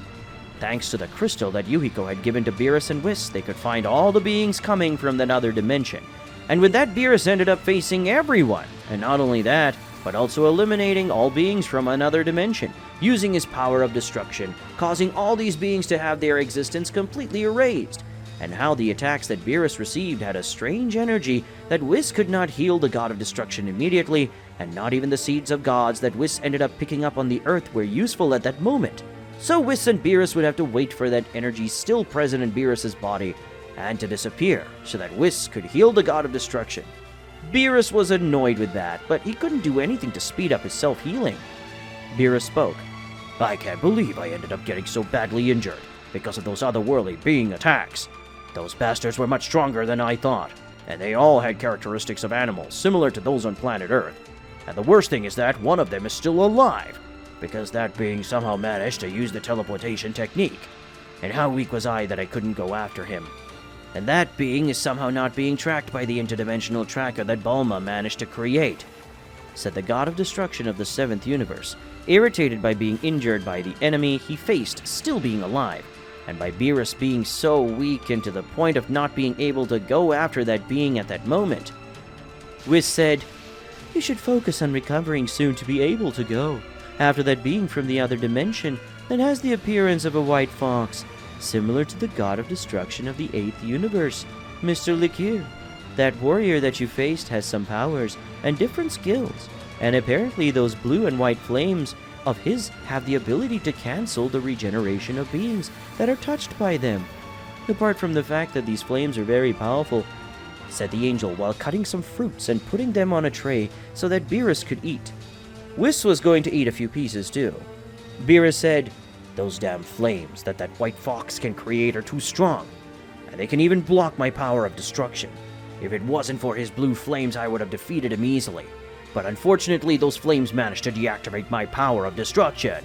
And thanks to that power he used, that being didn't have his body disintegrate my power of destruction, said the god of destruction while remembering the fight he had against the being from another dimension that had a similar appearance to the god of destruction of the 8th universe. Beerus spoke. Thinking about those cursed ones coming from another dimension, the other gods of destruction already managed to defeat those who were in their universes or not, because Bulma had made several trackers and I had given them to you, Whis, so that you could hand them over to your brothers, so that the other gods of destructions could go after the beings from another dimension that were in their respective universes. They already ended up with them or not? Asked the god of destruction while picking up a piece of fruit, and at the same time looking at Whis. Whis spoke. Most of them, yes. Some are still missing, but there are a few enemies now. Champa and some others have already managed to eliminate the threat from their respective universes.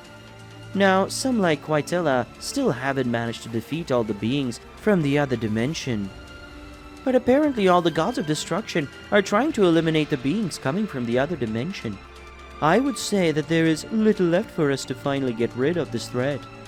Whis spoke calmly while looking at the sphere of his staff and showing Beerus the progress of each god of destruction in eliminating that threat, and there was very little left for everyone to finish killing the beings of another dimension, and that included Beerus himself, who still needed to eliminate one of them to complete his part. Beerus said, As soon as I recover, I'm going after the damn thing.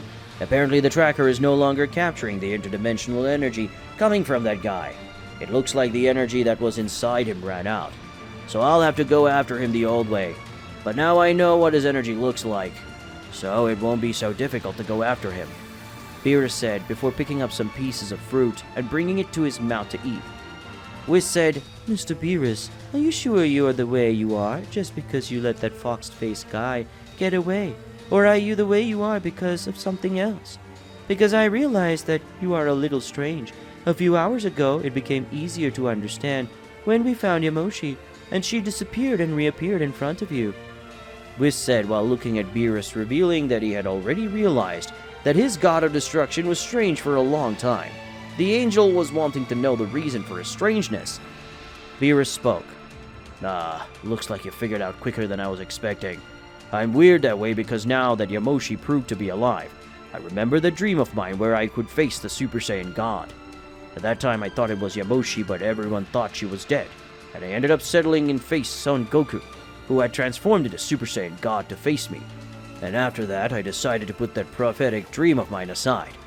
But now that I know that the first goddess of Saiyans is alive, I think that maybe in my dream it was Yamoshi who appeared, and not Goku, and that makes me want to face her.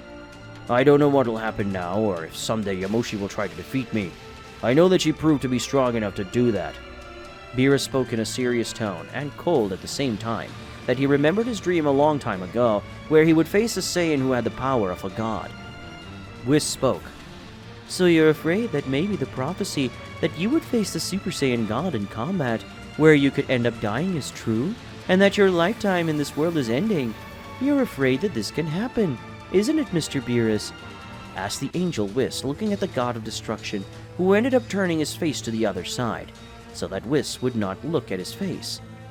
Beerus said, Yamoshi has already shown to be very powerful, and she hasn't even shown her true strength, which should be superior to mine in my current case. I'm afraid in relation to Yamoshi because I can end up dying if I face her. And even if I use my full power of God of Destruction, and even transform into my true divine form, I will not be able to defeat Yamoshi. After all, if she has already managed to reach the true power of a Saiyan, probably Yamoshi must possess not only the Super Saiyan God, but also the other Saiyan forms that Goku and Vegeta have.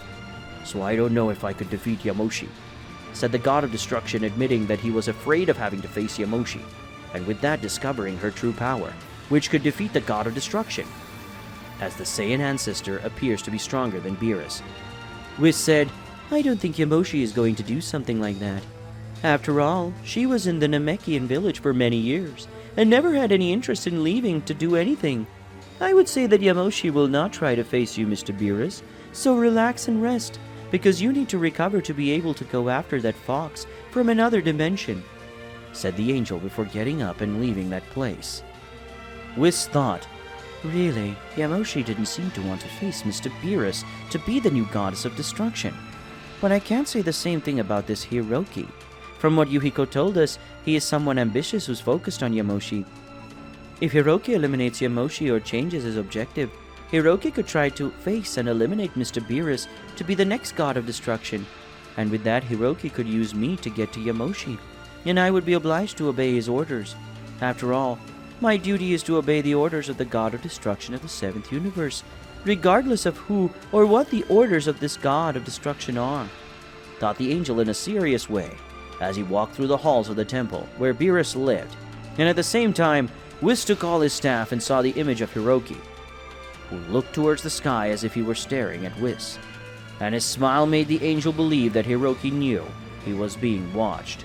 In the 7th universe, returning to the village where Yamoshi lived, it was possible to see Vegeta scolding Yamoshi because of the new clothes, because for Vegeta, that was not a suitable training outfit. And this made Vegeta realize that Yamoshi is a perverted girl.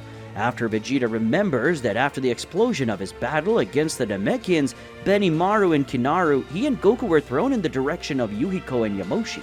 The Saiyans fell on the bodies of the two women, and that made Yuhiko very angry, different from Yamoshi, though she was not bothered. Yuhiko spoke, "Get out of there, immediately!" The old woman shouted at Vegeta, who had his face between her legs, and upon hearing that, the Prince of the Saiyans immediately got up and started to walk away from Yuhiko, who was very irritated. Yamoshi said, "Don't you dare leave here," said Yamoshi before hugging Goku's head, forcing him to stay between her breasts, since she liked that, and Goku seemed to be enjoying the feeling of being between the chest of the Saiyan ancestor. Yuhiko said, "Yamoshi, stop it immediately, you pervert," said the old woman while looking at her friend, who ended up letting go of Goku's head so that he could stand up calmly. Yuhiko said, "Eat one of the seeds of the gods and then go back to face Yamoshi. And you take your duty seriously this time, Yamoshi. Now I'm going before I end up killing a certain prince," said the old woman in a threatening tone as she looked at Vegeta, who ended up trembling with fear when he felt the gaze on him. A few moments after that event, it was possible to see that most of the village members were in the arena where Goku and Vegeta were facing Benimaru and Kinaru. After the explosion, the battle had ended with a tie between the four warriors, while Yamoshi, who was analyzing how that combat had been, the ancestor of the Saiyans, was still wearing her few clothes because she refused to change, and because it was hot. Yamoshi had said that he would not change until it was an emergency to which she needed to fight seriously. Yamoshi thought, it seems that these four are stronger than before, especially Goku and Vegeta, but Benimaru and Kinaru have also become more powerful than before. And all that just because they are facing each other during this short time. And I must say that the evolution of these two Saiyans is great, because of that ability to evolve that we Saiyans have, but Benimaru and Kinaru do not have this ability to evolve during the course of the fights. But even so, they are evolving quickly, thought the ancestor of the Saiyans, while after analyzing the battle of the two Saiyans against the two Namekians, that it was well balanced, unlike the last time when the Namekians had the advantage because of their strength level. Yamoshi thought, if the pace of evolution of Goku and Vegeta continues like this in a few days, they might be strong enough to be able to reach the power of perfect Super Saiyan God and maintain it for some time. But that time should be enough for Goku and Vegeta to be able to defeat that Frieza guy.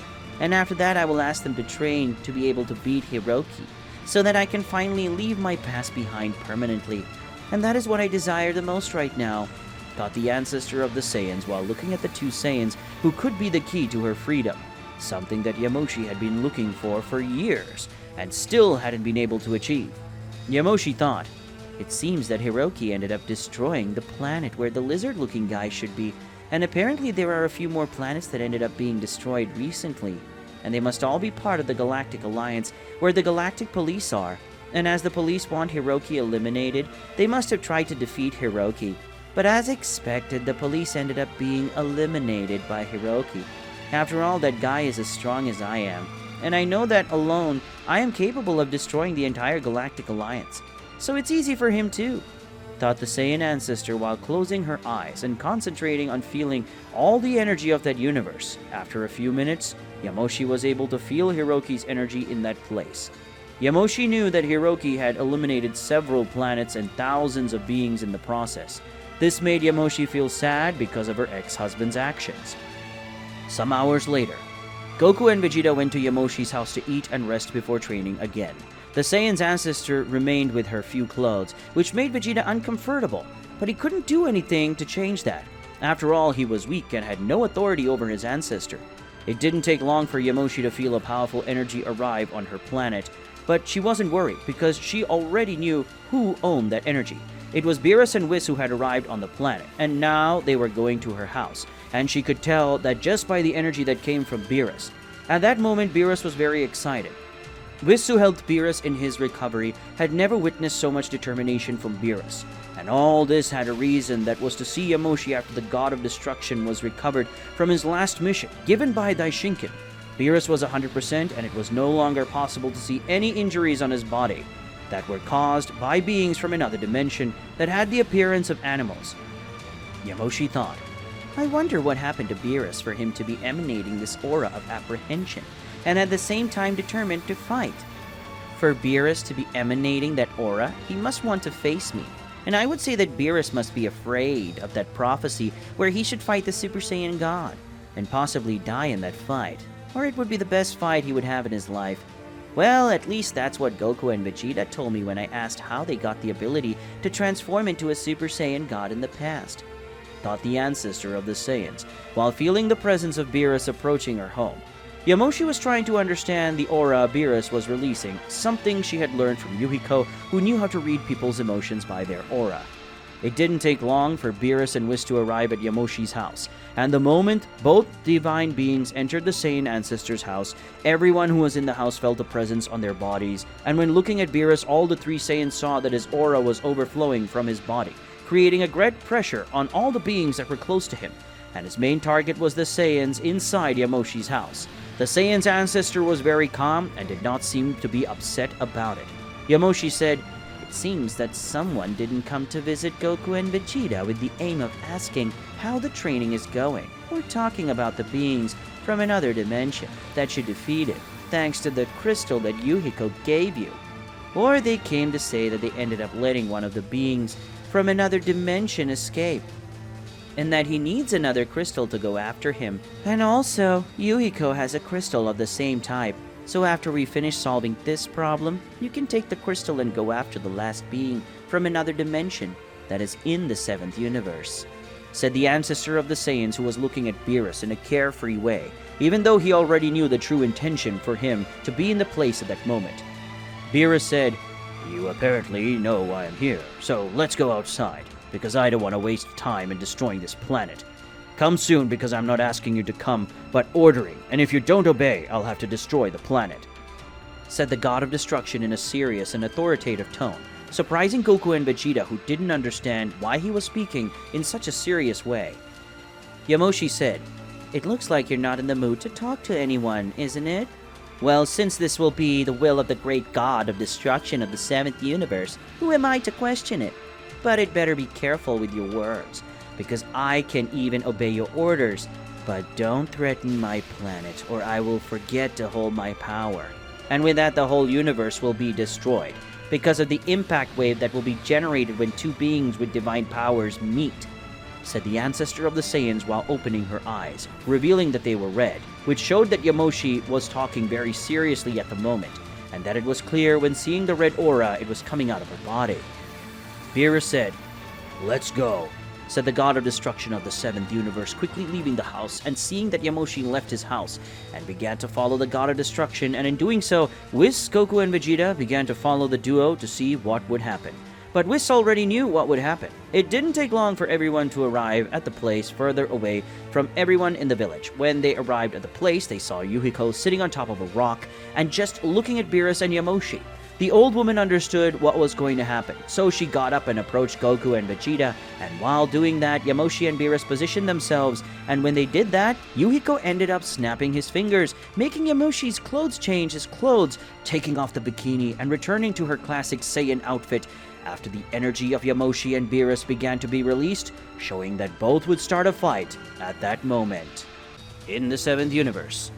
Currently in the 7th universe, more precisely on one of the planets of that universe, it was possible to see Hiroki sitting on some rubble while having an individual with the appearance of a lizard under his feet. That being that looked like a lizard had several injuries all over his body, and that being no longer had one of his legs, and most of the wounds he had were deep, and a lot of blood was coming out.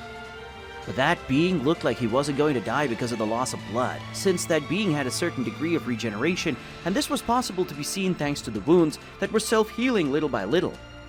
Hiroki said, "Well, it looks like we've already finished showing who is the king, and who is the worm that will be crawling on the ground.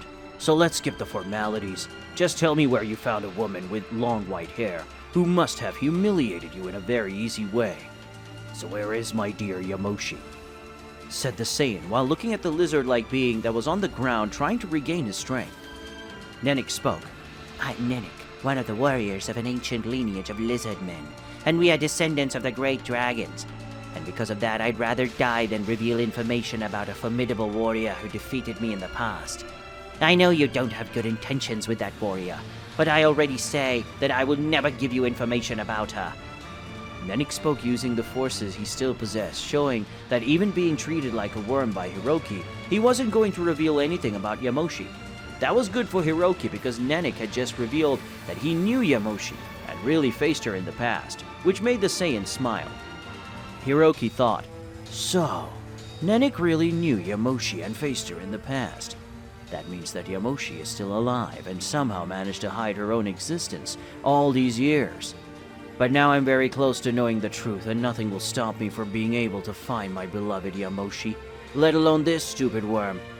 The Saiyan thought before lifting one of his feet and stepping hard on Nenik's head, making his face sink into the ground and a little blood coming out of a wound he had on his head.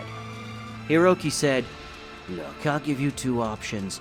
The first is you tell me what I want to know, and I'll kill you, but I'll let your family live in peace.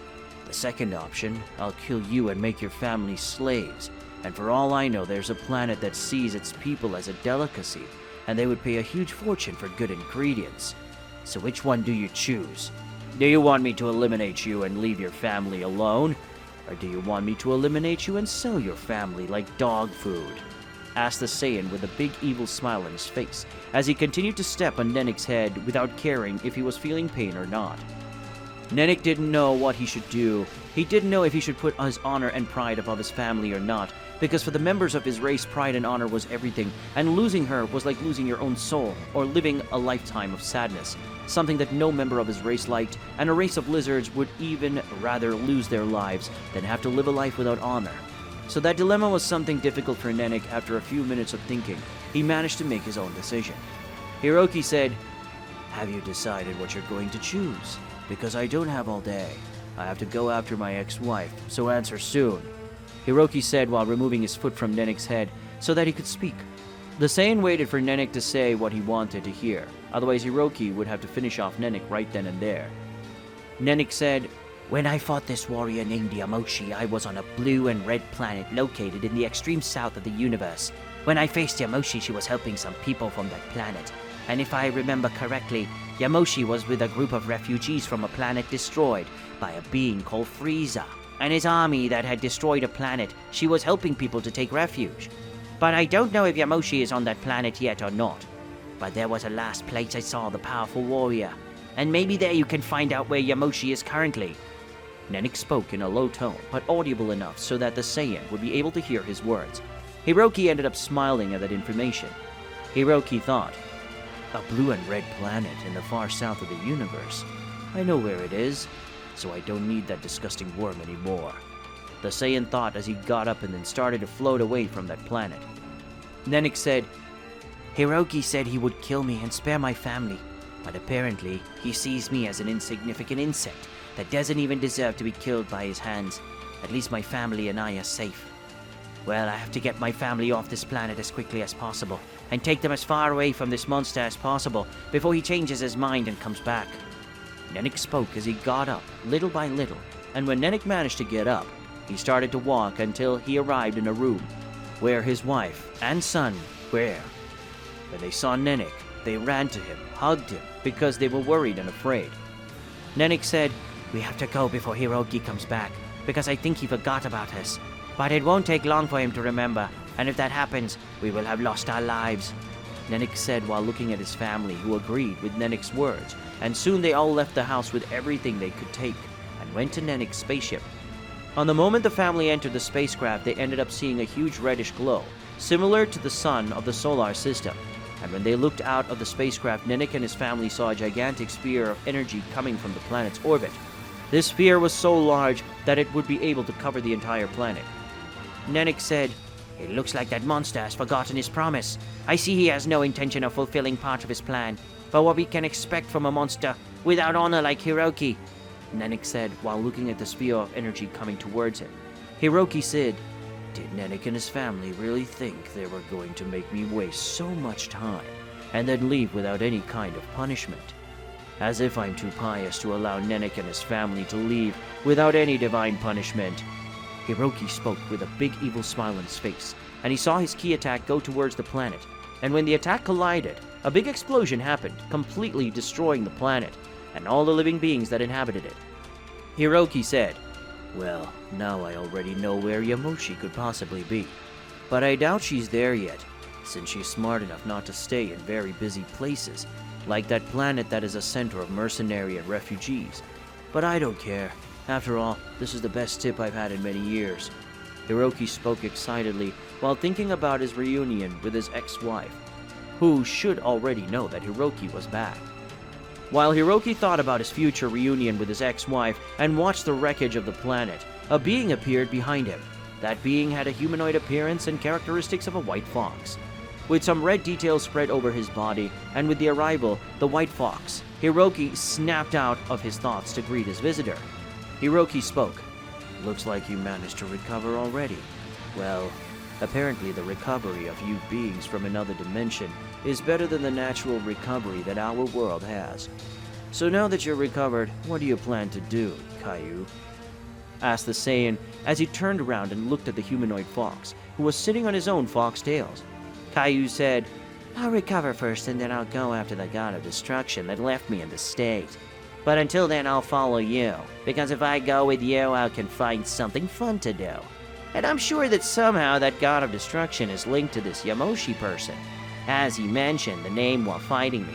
But I don't think we're going to be able to go to that god of destruction now," said the fox while looking at the Saiyan, who just smiled at that. Hiroki said, "I've been behind Yamoshi for years, so waiting a little won't hurt. And if we find that god of destruction, I'll let you beat him. And then I'll interrogate him to find out more information about my ex-wife. Meanwhile, let's go behind Yamoshi for the information we have," Hiroki said before flying towards the planet where Nanak had spoken. Hiroki was being followed by Caillou. Many years ago, before Goku and Vegeta found out their ancestor Yamoshi was alive, the ancestor of the Saiyans had always been the target of many men and even women, and because of her beauty, Yamoshi had several pursuers who tried everything to have her for themselves, but none of them had managed to make the Saiyan enter into a serious relationship. Among these pursuers was a certain Namekian who was very fond of Yamoshi, since the Namekian was young and at the time he tried to make Yamoshi feel attracted to him. But Yamoshi always ignored all his attempts to get close to her. And the ancestor of the Saiyans didn't even remember his face or name. Upon realizing that Yamoshi didn't remember him, that Namekian trained every day to become more powerful so he could stay with Yamoshi. But even so, she didn't want to stay with him, and that angered the Namekian, who used the authority his father possessed to create an arranged marriage with Yamoshi. But the marriage did not work out, and so the Namekian tried to face Yamoshi, who defeated him easily. Even after being defeated, the Namekian continued to do the same things for years and was always rejected. The Namekian tried to act as if he commanded Yamoshi, touching her body, and he always received a blow that made him fly away, which was making the Namekian extremely angry. Many years later, currently in the 7th universe, more precisely in one of the farthest places from the 7th universe, it was possible to see a planet that had the size of a medium moon, and that planet had an extremely evolved technological level compared to other planets, such as the planet Earth. This evolved planet had blue seas and pieces of land in a red tone, and was also a planet where several galactic mercenaries went to be able to buy weapons, supplies, and sell their services as mercenaries. Some people who inhabited the planet were refugees, and others were being wanted for their crimes on other planets. The intergalactic police did not enter the planet because they were afraid of being killed by the hands of mercenaries who did not have the slightest mercy when eliminating their targets. And the police were always targets, since they were the law and the mercenaries were the outlaws. So in a nutshell, none of them really liked each other, and when they met, they always got into a fight, where often the police were the ones who were very injured or eliminated by the mercenaries and some guardians of the planet. Among all those mercenaries that were currently in a bar that was quite full, there was a certain black-skinned Namekian named Kukuon, who, by the name, was the same Namekian that had been humiliated and despised by Yamoshi a long time ago. Now, Kukuon was on this planet drowning his sorrows in the drink while betting on some games and earning a little money. Kukuon knew that two Saiyans had appeared on his planet, and unlike him, the Saiyans had been well received by Yamoshi, and that made Kukuon even more irritated than before, because in addition to being humiliated and rejected, Yamoshi treated two worthless Saiyans better than she treated the future elder of the Black Namekians, and it was a laughingstock among his villagers. Kukuon thought, "I can't believe that damn Yamoshi traded me for those two damn Saiyans. Those damn monkeys," thought Kukuon, very irritated at having been exchanged for two Saiyans who in his view were just useless monkeys that didn't deserve Yamoshi's attention. Kukuon thought, "That damn Yamoshi really dared to hit me even though I gave her the glorious honor of becoming my wife. Yamoshi rejected me in a very humiliating way, and because of her everyone in the village was laughing at me. Even my father said that I was a disgrace, and that he would focus his attention on training my brother, so that he could be the new elder, because I was not worthy to be an elder." Kukuon thought irritably as he drank a little of his drink and then slammed the glass on the counter with force, making a loud noise. But nobody cared about it since things like that were common in a bar. Kukuon thought, "If I am not worthy of being an elder, then no one is worthy either, because I am the strongest, the smartest, and the most beautiful among my brothers and sisters. If my father thinks I don't deserve to become an elder, it means no one deserves it," thought the Namekian, irritated as he drank his drink. This time Kukuon drank until he finished all he had in the glass, and then asked the bartender for another drink. He filled the Namekian's glass. Kukuon thought, "It's that damn Yamoshi's fault. If that bitch hadn't rejected me, I wouldn't be the joke among my people. They would now be kissing my feet like they always did. Yamoshi, I swear I will make you pay for the humiliation you put me through. The Saiyans are a race of warriors who are always looking for a good fight. So if I become stronger, I can go after Yamoshi and defeat her. Even if it takes 100 years, I will defeat Yamoshi. Kukulkan thought as he drew up a plan to humiliate Yamoshi, and the best way to do that was to become stronger and defeat her in a fight. Kukulkan was thinking about his plans for the future, where he would find a way to defeat and humiliate the Saiyan ancestor Yamoshi, and thus regain his honor. If Kukulkan succeeded, he would be hailed as a king again. And as everyone sees Yamoshi as a pillar or an unshakable barrier, once Yamoshi was defeated, Kukulkan would become even more desirable than he already was in the past. But while Kukulkan was thinking about what he was going to do to get revenge on Yamoshi, everyone in the bar turned and looked at the entrance of the bar, where Hiroki and Kyu were entering, and at that moment they both entered the place. The mood and atmosphere became heavier than before. Everyone had felt that change in atmosphere except Kukulkan, who was more focused on his thoughts than around him. Most of the people who were in that bar were mercenaries, and when they looked at Hiroki, most of them remembered that the Saiyan had a bounty of billions or even trillions on his head. Both the people of the other races and the Galactic Police wanted to eliminate the threat that it was Hiroki as soon as possible. Hiroki spoke. It seems that we have a very large group of mercenaries, and apparently the bounty on my head is higher than before. So are you going to stay put, or are you going to try to hurt me at least? It's been a while since I've dealt with mercenaries, so I hope I'm not rusty. Hiroki spoke while looking at the mercenaries with an arrogant smile, which made everyone irritated with the tone Hiroki used. The mercenaries slowly started to stand up and face the Saiyan, who remained standing, still waiting for the mercenaries to make the first move. And seeing that, Q started walking until he reached the counter and sat on it, and in doing so he used his tails to grab a bottle that was on the shelf and filled his glass, completely ignoring the fight that would start in that establishment. It didn't take long for one of the mercenaries to advance against Hiroki, and in doing so, the mercenary unsheathed his sword and tried to perform a top-down cut on Hiroki, who held the blade of the sword and with a simple slap ended up making the mercenary go against the wall. Seeing that the other mercenaries advanced against Hiroki, who just laughed at that useless attempt by those mercenaries, for the next few minutes, all those who passed near that bar heard the agonized screams of the mercenaries being slaughtered, and it was even ridiculous how all the mercenaries were defeated and eliminated in a short period of time. Hiroki didn't even have a scratch on his body, even fighting with several mercenaries. After some time, it was possible to see that the bar was all destroyed, with broken chairs and tables, cracked and fallen walls, glasses and bottles destroyed, and many other things had been destroyed during the bar fight, and Q, who was still drinking, had some bottles already empty by his side, showing that that fight didn't disturb his leisure time, enjoying some drinks he never tasted because they didn't exist in his home world. Q thought, "These drinks are better than those in my world. While he investigates the whereabouts of that Yamoshi woman, I'll enjoy drinking as much as possible," thought the fox while drinking and enjoying the taste of those drinks. There were several empty bottles next to Q and other full ones that he was holding with his tail so that the bottles wouldn't break in the middle of the bar fight. Hiroki said, "Well, it looks like all these worms can't move anymore. So now it's time for me to ask the question that brought me here. I hope you have the information I need. If not, I'll destroy this bar, just like I did with the other establishments I went to before," said the Saiyan before sitting down in one of the counter chairs. Hiroki sat beside Kukulkan, who finally realized what was happening, and was now afraid of the Saiyan beside him. Q spoke. "If you want to live, you better tell everything you know about a white-haired Saiyan named Yamoshi, who faced a lizard-like being in the past. You speak the truth and you can live, and even earn a reward in addition to continuing to live. But if you don't know anything related to Yamoshi, then it's better to ask for protection from the god you believe in," said the fox before returning to drink his drink quietly. Q's speech made those who were still conscious fear Hiroki, who was grinning evilly, just waiting to eliminate the rest of them. Kukulkan said, "By the way you acted, I'm sure you don't want to talk to Yamoshi. By the energy that Hiroki is transmitting, I would say that your intentions are not good," said the Namekian while looking at Hiroki, who stared at him at that moment. Hiroki said, "Do you know where Yamoshi is, Namekian?"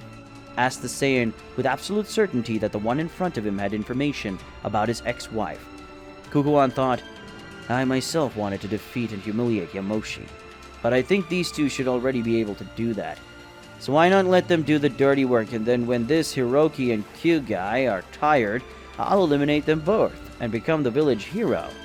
Yamoshi, wait for my revenge, it's about to begin," thought the Namekian while he saw the opportunity to take revenge on Yamoshi right in front of him. In the 7th universe. Currently in the 7th universe, more precisely in a more isolated place in the village where Yamoshi lived, it was possible to see that the ancestor of the Saiyans was releasing her power in a small amount. Yamoshi was wearing her clothes that she had said she would only use if there was a serious fight on the other side of that area. Was Beerus, who, just as Yamoshi was releasing her energy, the god of destruction had a serious expression on his face, and he faced the ancestor of the Saiyans.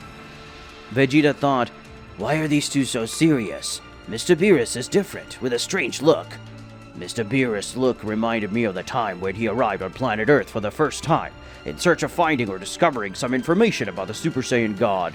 But this is very strange, since there's no reason for him to be like that now, thought the Prince of Saiyans while looking at Yamoshi and Beerus, trying to figure out why that was happening, until Vegeta came to a conclusion. Vegeta thought, "I think Mr. Beerus is afraid of the power that Yamoshi has. In the past, when Beerus went to planet Earth, he said that he was after the Super Saiyan God, because he had a kind of prophetic dream that he would face the Super Saiyan God.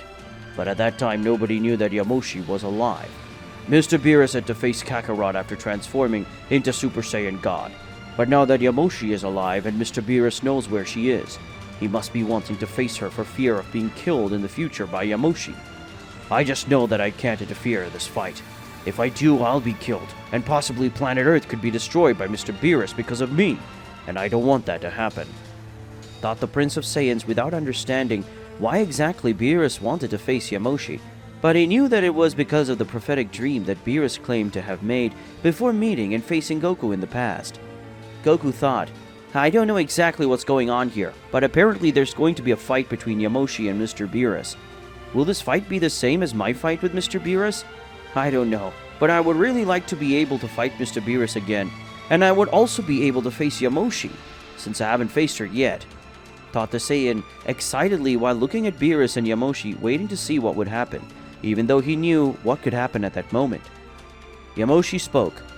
"There is still time to reconsider this and resolve the matter without causing any problems, Beerus," said the ancestor of the Saiyans, Yamoshi, while looking at Beerus. She was trying to solve the problem without having to face Beerus in combat, but apparently the god of destruction was not very keen to follow this idea. Beerus said, "I would also like to resolve the matter without causing any problems, but I can't live with this doubt in my mind, and the only way to make it disappear is to face you, Yamoshi, so let's see if that prophetic dream of mine was really right," said the god of destruction of the 7th universe, putting himself in a combat posture and at the same time making his aura surround his body. Yuhiko thought, "Everyone thinks that knowing about a prophecy or having had a prophetic dream that this will really happen, but what few know is that even if someone tries to prevent this prophecy, it will somehow come true, and wanting to face someone who could possibly kill you would be the same thing as provoking a serial killer who never had an interest in that individual. But after provoking him, you become enemy number one," thought the old woman while looking at her longtime friend Yamoshi, who ended up closing her eyes and sighing. Yamoshi said, "If that's your wish, Mr. Beerus, then let's see what will happen in our clash.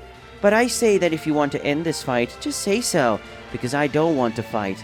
But if you want, then let's fight, my dear god of destruction," Yamoshi said while looking at the god of destruction, at the same time putting herself in a combat posture and making his red aura coat his body. Beerus spoke. "Show me your power, goddess of Saiyans," said the god of destruction of the 7th universe, raising his power and then advancing against Yamoshi, who, upon seeing that, raised her own power and advanced against Beerus. Beerus and Yamoshi clashed their fists, generating a great wave of impact, causing the ground to shake, and several cracks being generated because of that exchange of punches. Then both separated and advanced against each other again, and in this way, Beerus and Yamoshi started a fight, where they began to perform a rain of blows, each against each other, generating a great wave of impact that was so strong that it could be felt in the village. And seeing this, Yuiko and Whis raised their hands and created a barrier to prevent the impact wave and energy from Beerus and Yamoshi affecting the village. Yamoshi managed to get away from Beerus, and in doing so, the ancestor of the Saiyans ended up raising her power and turned into a Super Saiyan, showing everyone that she did have the ability to transform into a normal Super Saiyan. When transforming into Super Saiyan, the ancestor of the Saiyans advanced against Beerus and tried to hit him with a kick, but Beerus managed to defend himself by raising his arm and blocking Yamoshi's kick. Then Beerus tried to punch Yamoshi, but the ancestor of the Saiyans ended up dodging it in a way that was even easy, as at the same moment she attacked, hitting Beerus with a punch that ended up going backwards, revealing that Yamoshi's blow had been defended by Beerus, who ended up putting his hand before to receive the attack. Yamoshi thought, Beerus is very strong. Well, I can't say that this surprises me. After all, he is the god of destruction, and as such he should be very strong. So it's time to take the fight more seriously. I will not use my perfect Super Saiyan God transformation, since if I use it, the barrier will not be able to hide my power, and Hiroki will be able to track me. And if that happens, all the inhabitants of this planet, and especially the village, will be in danger, and I cannot allow that. Yamoshi thought while thinking about what he would do, and with that in mind, Yamoshi concentrated, and her hair that was blonde before, because of her transformation into Super Saiyan, ended up turning white again. Only at that moment, when Yamoshi's hair turned white, she closed her eyes, and by doing so, a flaming aura appeared and covered Yamoshi's body, and when she opened her eyes again, they were red. And so was her hair, and by doing so, she showed everyone that she activated her imperfect Super Saiyan God transformation, which was the same one that Goku and Vegeta normally used. So when transforming into her Super Saiyan God form, Yamoshi disappeared and reappeared in front of Beerus, who was surprised. Then Yamoshi ended up kissing Beerus, surprising the god of destruction, and everyone who was in the place. But soon after, Beerus ended up receiving a kick that made him go backwards, and that had irritated the god of destruction. Beerus thought, Damn Saiyan! Since Yamoshi is going to take this fight more seriously, so will I, thought the god of destruction while looking at Yamoshi. Seeing that the fight would get more serious, Beerus raised his power, and in doing so, his eyes ended up glowing in a violet tone, while some marks appeared on his body showing the power of destruction that was in Beerus's body. When Beerus and Yamoshi finished their transformations, everyone present, including Yuhiko, were surprised by the power they both had. This power was so great that even the barrier did not let Beerus and Yamoshi's energy out. It was still possible to feel the great energy amounts coming out of some cracks created by the release of the power of both beings who had levels of divine power. Yuhiko thought, It's been a long time since I've seen Yamoshi's hair that color. The last time I saw her, she and I had just fought, and I lost easily. I just hope this doesn't attract unnecessary attention, thought the old woman as she looked at the barrier and saw that it was almost destroyed because of Yamoshi and Beerus's energy. Before Yamoshi and Beerus faced each other again, everyone except Goku and Vegeta felt a presence approaching the planet. And when they felt that, everyone looked to the sky and saw that the barrier was around the planet and had been destroyed. And then everyone could see three beings landing in a flat field. And when everyone realized who the beings were that arrived, everyone was surprised. The being that had arrived on Yamoshi's planet were Kyu, the being from another planet who had fled the last encounter with Beerus, Kukuon, the pursuer who was after Yamoshi to have her as his wife, and Hiroki, who was after Yamoshi to get revenge. Hiroki said, "It looks like I finally found you, my dear, sweet Yamoshi," Hiroki said while looking at his ex-wife, who upon seeing him was slightly irritated and afraid. But that fear soon became concern because of the villagers. But Hiroki looked at Beerus, saw that in his mouth there was lipstick marks of the same color of the lipstick that Yamoshi was using. Hiroki thought, "That bastard dared to kiss my wife," thought the Saiyan, irritated when he saw that Beerus had kissed Yamoshi, and that infuriated Hiroki. In the 7th universe. Currently in the 7th universe, more precisely in a place further away from the village where Yuhiko and Yamoshi lived, it was possible to see Goku, Vegeta, Beerus, Whis, Yuhiko, and Yamoshi. Everyone was looking in the direction of Hiroki and Kyu, who were staring at them back, and further away from everyone was Kukuon, who was hiding his power so that no one would notice his presence in that place. Kukuon thought, "I would really like to face Yamoshi, but I'm too weak to do that right now. So I'll have to leave it to those two and hope nothing happens to Yamoshi, or my plans will be destroyed, and I don't want Yamoshi to be eliminated," thought the Namekian as he looked at Hiroki and Kyu, and then at Yamoshi, who had a look of fear and anger. She had never shown that expression before. Kukuon thought, "Yamoshi has a very serious expression on her face, and I can see that she's scared. I don't know exactly who this guy called Hiroki is, but I know he's very powerful as a Saiyan, who could end up destroying a planet in a simple and easy way. I know that Hiroki is dangerous," Kukuon thought while looking at Hiroki, and he felt a little scared of the Saiyan, But since Kukuon wasn't Hiroki's focus, he managed to keep control over his emotions.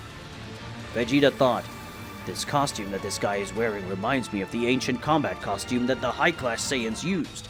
This type of costume was only for the king's personal elite. This elite was handpicked by the Saiyan King himself, showing that these warriors weren't weak at all. On the contrary, they were the most powerful warriors of the generation. So I would say that this guy must be Yamoshi's ex-husband, that Hiroki, and by the energy he's releasing, this ancient Saiyan is very strong, and he's dangerous," thought the Prince of Saiyans while looking at Yamoshi's ex-husband, who had just arrived at the place and didn't seem to be wanting to do anything good. Goku thought, "This guy is also a Saiyan just like me, Vegeta, and Yamoshi, but he's releasing a very evil aura that reminds me of the aura that Majin Buu had in the past when I faced him. So judging by the Saiyan's aura that arrived and from the story that Yuhiko told me and Vegeta, this guy must be defeated. So why am I shaking even though I know this?" thought the Saiyan while looking at Hiroki and feeling afraid of him. Even though Goku wasn't a coward, his body told him to leave that place, but that was something he wouldn't do. Kyu thought, "Apparently Hiroki is angry with the god of destruction that defeated my brothers and sisters. So far I don't know exactly what happened to them, since I haven't felt my brother's energy for a while. I'll have to find out what happened to them before Hiroki kills this god of destruction, because by the way Hiroki is looking at the god of destruction, he will definitely want to kill her, and all that because of a woman," Kyu said while looking at the Saiyan partner who was staring at Beerus with a look of pure hatred. Hiroki thought, "I originally came here to defeat Yamoshi and possibly make her come back to be my wife, whether she wants to or not. But this god of destruction dared to kiss my wife. And even though Yamoshi and I are no longer together, she is still my wife, and no one touches my wife. And for that now, this god of destruction will pay," Hiroki thought in an irritated way as he looked at Beerus, who was looking at Hiroki at that moment, without understanding why he was staring at him that way. Beerus thought, "Why is this Saiyan staring at me like that? Wait, he's a Saiyan. So that means that this guy must be Hiroki, Yamoshi's ex-husband, and the second Saiyan who managed to become a deity. Even though he is an evil deity, Hiroki is still a deity as powerful as Yamoshi. So what the hell is this Saiyan doing here? Hiroki should not have been able to find Yamoshi. So how did he manage to find this village?" asked the god of destruction when he found out who the Saiyan who was in front of him was. Whis thought, "So that Saiyan must be Hiroki. From what Yamoshi said, he is dangerous, and the power I feel emanating from him is greater than Yamoshi's. Apparently Hiroki managed to become more powerful during the years that Yamoshi and he stayed away, and apparently this Hiroki guy is on the side of that fox from another dimension that Mr. Beerus ended up letting escape, and that Namekian who is far away from everyone, who is hiding his presence, could be with them, or was forced to help Hiroki. After all, if Hiroki wanted to know where Yamoshi was, that Namekian would have to say where she was in order not to be killed," thought the angel as he watched everything that was happening at that time. Yamoshi thought, "How did that bastard find me? The barrier wasn't supposed to make my power found by anyone outside of it. Unless, damn, because of my fight with Beerus and the fact that I transformed into my divine form, this must have helped Hiroki discover my whereabouts. With the information, he must have come after me as quickly as possible. And now Hiroki knows where I am and what I am," thought Yamoshi, while grinding her teeth because of the anger of her ex-husband, who remained with his eyes fixed on Beerus. Hiroki said, "Kyu, you just need that guy to tell you where your family is, right?" asked the Saiyan to the fox without even looking at her face. Kyu said, "That's right, so you can beat him almost to death. But please don't kill him because I still need him alive to know where my brothers and sisters are. I'm going to the other universes to find the rest of my companions and family, so we can plan what we'll do next," said the fox coming from another dimension, who just sighed because even though he didn't know Hiroki enough, he already knew what kind of person Hiroki was. Hiroki, upon hearing Kyu's words, he raised his power, making the entire planet tremble, and many of the members who were in the village ended up fainting because of the evil energy that Hiroki was emanating. And seeing that, Yuhiko left the place and went to the village, where she created a new barrier to protect the people. After all, that was the old woman's duty. Yuhiko thought, "I thought that bastard was strong, but I didn't know that the evil energy he possessed was so violent as to do all that. Damn, I wanted to be there to help Yamoshi, but if I leave here, the chances of the village being destroyed or all of its inhabitants being wiped out are very high, and that's very worrying. You will be alone this time, Yamoshi. I hope you can survive. The old woman thought before sighing, because she wanted to be able to help her friend, but Yuhiko couldn't help Yamoshi and protect the village at the same time. So now she could only hope that Yamoshi come out alive from the possible clash that would happen at that location. Returning to the place where Yamoshi was, it was possible to see that Hiroki had stopped releasing his evil energy, and in the next second the Saiyan opened his eyes, revealing that they were wine red and were emitting a gigantic murderous intention that was being redirected towards Beerus. Hiroki suddenly appeared, surprising everyone including Whis, who had to struggle to keep up with Hiroki's speed. The Saiyan reappeared in front of Beerus, who ended up having his shoulder cut by a key blade created by Hiroki that was so powerful that it ended up cutting the barrier made of destruction energy that was around Beerus, leaving the god of destruction completely desperate. Hiroki said, "You can be the god of destruction or whatever shit you are, but nobody is allowed to touch what is mine, and Yamoshi belongs to me," shouted the Saiyan when performing his attack that ended up creating a cut that started on Beerus' shoulder and ended at the end of his abdomen, making the god of destruction split a large amount of blood. Goku and Vegeta said, "Mr. Beerus!" said both the Saiyans while transforming into their most powerful forms, which in this case was Ultra Instinct and Ultra Ego, and when they did that, Goku and Vegeta advanced against Hiroki, who was surprised when he saw that. Hiroki thought, "Those two are Saiyans too? Impressive that they reached this level of power, but they are still too weak to face a true Saiyan like me," thought the Saiyan Hiroki before disappearing and reappearing on the back of Goku and Vegeta. As if by magic, several cuts appeared on the body of both Saiyans, who screamed in pain and returned to their base forms as they fell to the ground unconscious. A puddle of blood was formed underneath the bodies of Goku and Vegeta. Hiroki spoke. "It's good to see you again, my beautiful and adored Yamoshi," said the Saiyan, looking at his ex-wife, who had an angry look. "To the 7th universe." Currently in the 7th universe, more precisely in an isolated place within the village where Yuhiko was the elder, it was possible to see that some warriors were injured, like Beerus, who had a cut on his shoulder. A lot of blood came out of this wound. The god of destruction was not the only one who was injured like that. Son Goku and Vegeta had several cut injuries spread all over their bodies, and all of these injuries were made by Hiroki, and under their feet there was a pool of blood.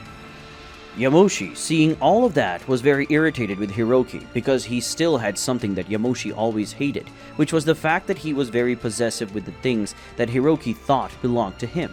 And Yamoshi was part of the group of items that the Hiroki thought was his, and that made Yamoshi very angry. And in the past, like Yamoshi loved Hiroki, Yamoshi ended up accepting several of Hiroki's wrong attitudes, but now that they were no longer together, Yamoshi could stand to be treated that way, and because of that, her anger only increased, because even after years away from each other, Hiroki is still acting the same way he acted in the past. But now, Hiroki looked even more possessive and proud than he had in the past. Of all those present at that place, Whis could be considered the most surprised by the latest events, and what left Whis more surprised was the fact that Beerus was brutally injured by Hiroki. That was something unbelievable for the angel, because Beerus, since the day in which he became the god of destruction of the 7th universe, Beerus was never injured that way he had been injured by Hiroki. This was the first time that this happened to the god of destruction. Whis did not consider the battle against beings coming from another world like a true battle. After all, these beings did not belong to the natural order of their dimension. But Hiroki belonged to that dimension, and had hurt Beerus like never before. But not only that, but Hiroki's power was as strong as the power of Beerus, that even spending years being trained by Whis, the angel had never seen Beerus move as fast as light. Hiroki had already shown everyone that he was as fast as light. Only Whis could see the movement of the former Saiyan, who was one of the few who possessed the ability to move at a greater speed than the speed of light. Whis thought, Hiroki, he is more powerful than Mr. Beerus, and Hiroki can move at a speed greater than the speed of light. And the most incredible thing is that he's a Saiyan just like Goku, Vegeta, and Yamoshi.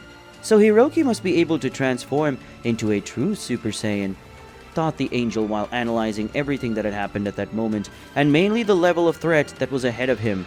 To the unhappiness of Whis and everyone else, the angel could not get involved in the fight because Whis could be the one only who was in that place who was having the ability to face and defeat Yamoshi's ex-husband. Beerus thought, "That bastard, he hurt me a lot. And that attack, it's the first time I bleed like that. But Hiroki isn't paying attention to me now, but to Yamoshi, so I can try to use my power of destruction," thought the god of destruction, panting because of his wound that was overflowing with a lot of blood. Beerus, seeing the gap that Hiroki had left the god of destruction, concentrated his power of destruction and used his attack of destruction called Hakai, which ended up generating a large sphere of destruction that went at high speed towards Hiroki, destroying everything in front of him. And Hiroki, when he saw that attack, he tried to defend himself, and soon a great explosion of energy of destruction appeared, making everything around be thrown away, and that included the body of Goku and Vegeta that ended up being thrown away. But Yamoshi soon appeared next to both Saiyans and held them. Then Yamoshi went to the two Saiyans to Whis, where both Saiyans would be safe from attacks by Hiroki or any other warrior.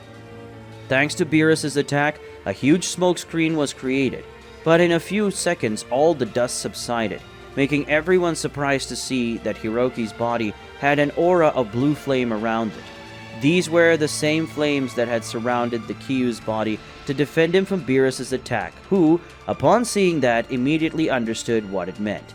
Beerus thought, "Those flames around Hiroki are the same flames that the fox used to neutralize my Hakai. So that means he's immune to my destruction power, and any other normal ki attack. So that means Hiroki can only be injured by physical attacks. I don't know how, but that bastard caught the damn fox's flames. But those flames are more powerful than my Hakai," thought the god of destruction, looking at Hiroki, who just laughed when he saw Beerus' shocked look. Hiroki said, "I should kill you for attacking me from behind like a cowardly worm. But that shouldn't come as a surprise to me, since worms don't have honor, and wouldn't try to face someone superior to them head on. So just for that, you should die. Unfortunately, Kyu needs you alive for his plans. So today I'll let you live. But if Kyu wants to eliminate you in the future, that's up to him, not me. This worm called Beerus is all yours now, Kyu. So do what you want with him," said the Saiyan while looking at his fox-looking ally, who at the moment was drinking a bottle of wine he had taken on the planet of mercenaries that was the last bottle Kyu had. Kyu thought, It seems that Hiroki exaggerated a lot when performing that attack against the god of destruction.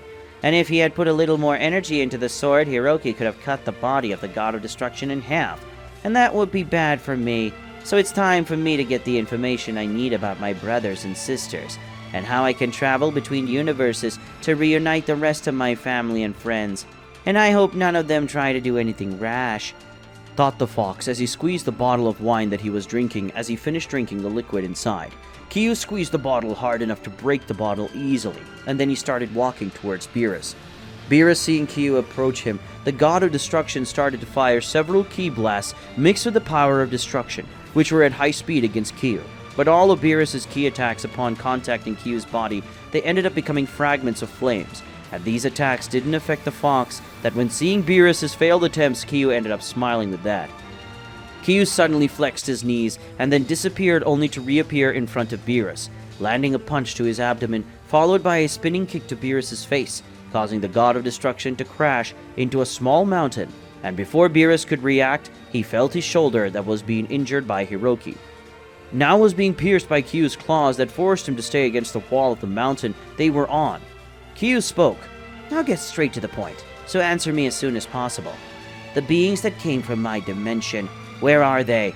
asked the fox as he tightened his claws in the flesh of Beerus' shoulder, who moaned in pain. Beerus spoke. "Dead," said the god of destruction with a frown of pain and anger on his face. Kyu was shocked to hear such words, because all of those beings were his family and friends, so that made him very angry, to the point of making his claws catch fire, making Beerus scream in pain. With that, Kyu said, "Because you killed them?" Kyu asked in a furious tone, as his eyes changed with his anger. Beerus said, "Because Daishinka, the high priest, ordered us to defeat and eliminate all beings coming from another dimension. But even if he hadn't given that order to us, I would hunt each one of you until I finish you all," said the god of destruction with an arrogant tone as he released his energy of destruction, forcing Kyo to retreat with his flames that were getting more intense than before, and all that because of his anger. In Universe 7. Currently in the 7th universe, it was possible to see that in a remote village where Yamoshi lived for many years, there were some powerful beings from the 7th universe, and Yamoshi, the first goddess of the Saiyans, Hiroki, the ex-husband of Yamoshi, Beerus, the god of destruction from the 7th universe, and Kyu, the fox that came from another dimension. Yamoshi and Hiroki were looking at each other, and while Hiroki was watching his ex-wife with a romantic and psychotic look at the same time, Yamoshi just stared at him with a look of hate and disgust. From your ex-husband. Hiroki said, "It seems that even after years have passed, your beauty has not diminished, my dear Yamoshi. In reality, it seems that you have become even more beautiful. Some parts of your body have become bigger, which is something wonderful for me," said the Saiyan, looking at Yamoshi. In reality, Hiroki was looking at her body. Yamoshi saw the desire in Hiroki's eyes, and that was disgusting in Yamoshi's opinion. Yamoshi said, "Don't be fooled, Hiroki, because I'm not yours, and I never was in reality. In the past, we may have been husband and wife, and even had a child together, but the moment you eliminated all those Saiyan children just to satisfy your own ego and your lust for power, just because you were jealous of being me and not you, the Saiyan who ended up becoming the Saiyan God. Since that day, you and I are nothing more than two strangers. So get the thought that I'm your wife out of your head at once, you bastard," said the ancestor of the Saiyans with hatred in her voice, as she remembered the past and what happened in it, so that the couple of Saiyans ended up separating. Hiroki said, "Aren't you my wife just because I ended up eliminating those losers in the past? As if we all Saiyans and such, we want more and more power. And if it is necessary to eliminate the weak in our path, we will do that. And that's what I do. So don't blame me for following the nature of Saiyans, my dear. Yamoshi understands one thing, my dear. You are my woman, and you will remain until the day you die. And even after death, you will still be mine. And the only person who can change that is me, and not you. So stop thinking that you and I don't have anything together anymore, because you are mine, and that will never change," said the Saiyan while looking at Yamoshi, at the same time releasing a very strong evil divine energy, strong enough to make everything around her tremble and the soil under her feet become with big cracks. Yamoshi thought, "It looks like he still is as strong and possessive as he was in the past. No, in reality he's more powerful and possessive than before, because in the past he could almost make everything around him tremble without being transformed. And now he's not even transformed and is unleashing the giant evil of his power. That means I'll have to use my full power against him. But if I do, I'll end up destroying the planet. And even if Yuhiko is protecting the village, her power won't hold my power and Hiroki's power together. So I'm going to have to control myself until I get him away from the planet. No, I need to get Hiroki out of the solar system." While Yamoshi thought quickly, Hiroki appeared in front of Yamoshi and grabbed his chest. With a mean look, but quickly Yamoshi punched Hiroki in the face, pushing him away, and soon their attention was directed to where Beerus and Kyu were raising their respective energies, showing that both were going to start their fight. But Beerus was at a clear disadvantage because he was well injured and Kyu didn't have any wounds on his body. Kyu said, "I'm going to finish you off, and then I'm going to find a way to travel between the universes and finish off the other gods of destruction that ended up destroying all those that are important to me. And after I've done all that, I'll go after the high priest called the Daishinkan, and I'll finish him off. And everyone he cares about. I want that Daishinkan to know how I feel," said the fox, with hatred in her voice as she stared at the god of destruction in front of her. She was grinding her teeth because of the pain of the wound on her shoulder. Beerus said, "That will not happen, because before you think about leaving this planet, I will finish you off and fulfill my mission to eliminate all beings from other dimensions that are in my 7th universe," said the god of destruction while raising his power, creating an aura of destruction around his body. And even knowing that Kyu's flames made it useless, the aura of destruction still strengthened Beerus's body. The aura of destruction would be very useful for him. Beerus and Kyo looked at each other for a few seconds, and suddenly both disappeared, leaving only a trail of destruction, energy, and a trail of flames behind. And then Beerus and Kyo reappeared and clashed their fists, generating a great wave of impact. And not only that, but the aura of both warriors ended up colliding, causing a great wave of flames and destruction to be sent to all sides of the planet, causing the entire land to tremble. Beerus and Kyo, when they're clashing their fists, they faced each other and used their strength to try to win each other. And in this fight of strength, the winner was Kyo, who managed to overcome Beerus' strength, and by winning that strength dispute, Kyo hit a punch at the base of Beerus' stomach, making him spit a little saliva along with a little blood. But the God of Destruction didn't stay still, and threw his body against Kyo, hitting a headbutt on Kyo's nose that made him take a step back. And taking advantage of that, Beerus landed a punch on the fox's chin, followed by a kick on Kyo's abdomen. Kyo spoke. For someone who holds the title of God of Destruction, you are quite weak, because these blows of yours look like a child's strike. No, in reality, even a child is stronger than you. Sir Grand God of Destruction, said the fox while facing Beerus, and found the level of strength that Beerus had funny. Because even though Beerus landed all those blows, Kyo barely felt them, and that made Beerus very angry. Beerus, upon hearing such words, became enraged and advanced again against the fox. And when Beerus was close enough, he performed a rain of attacks with great power, having all his blows charged with the energy of destruction that he possessed, and thanks to the attack, a curtain of dust was formed. But before Beerus could do or say anything, he ended up receiving a blow to his abdomen, making him meet the same mountain where he was before. The mountain ended up being destroyed when Beerus crashed into the mountain. Beerus was feeling pain in his body, but still he got up and looked at the dust and soon saw a foxtail coming out of the dust curtain. And after a few seconds, Beerus could see that all his blows had been blocked by Kyo's tail, which had black fur similar to iron. But soon the tails returned to their original color and to Kyo's back. Kyo said, I must say that those blows of yours were strong, and thanks to that I ended up getting a massage in my tails, like never before. And I must say thank you for that. After all, they were a little hardened, and now they are more relaxed than before, said the fox with a clear tone of irony and sarcasm. After all, those blows were no big deal for him, and Kyo wanted not only to defeat Beerus, but also to humiliate him and crush his ego, which was something that most divine beings possessed.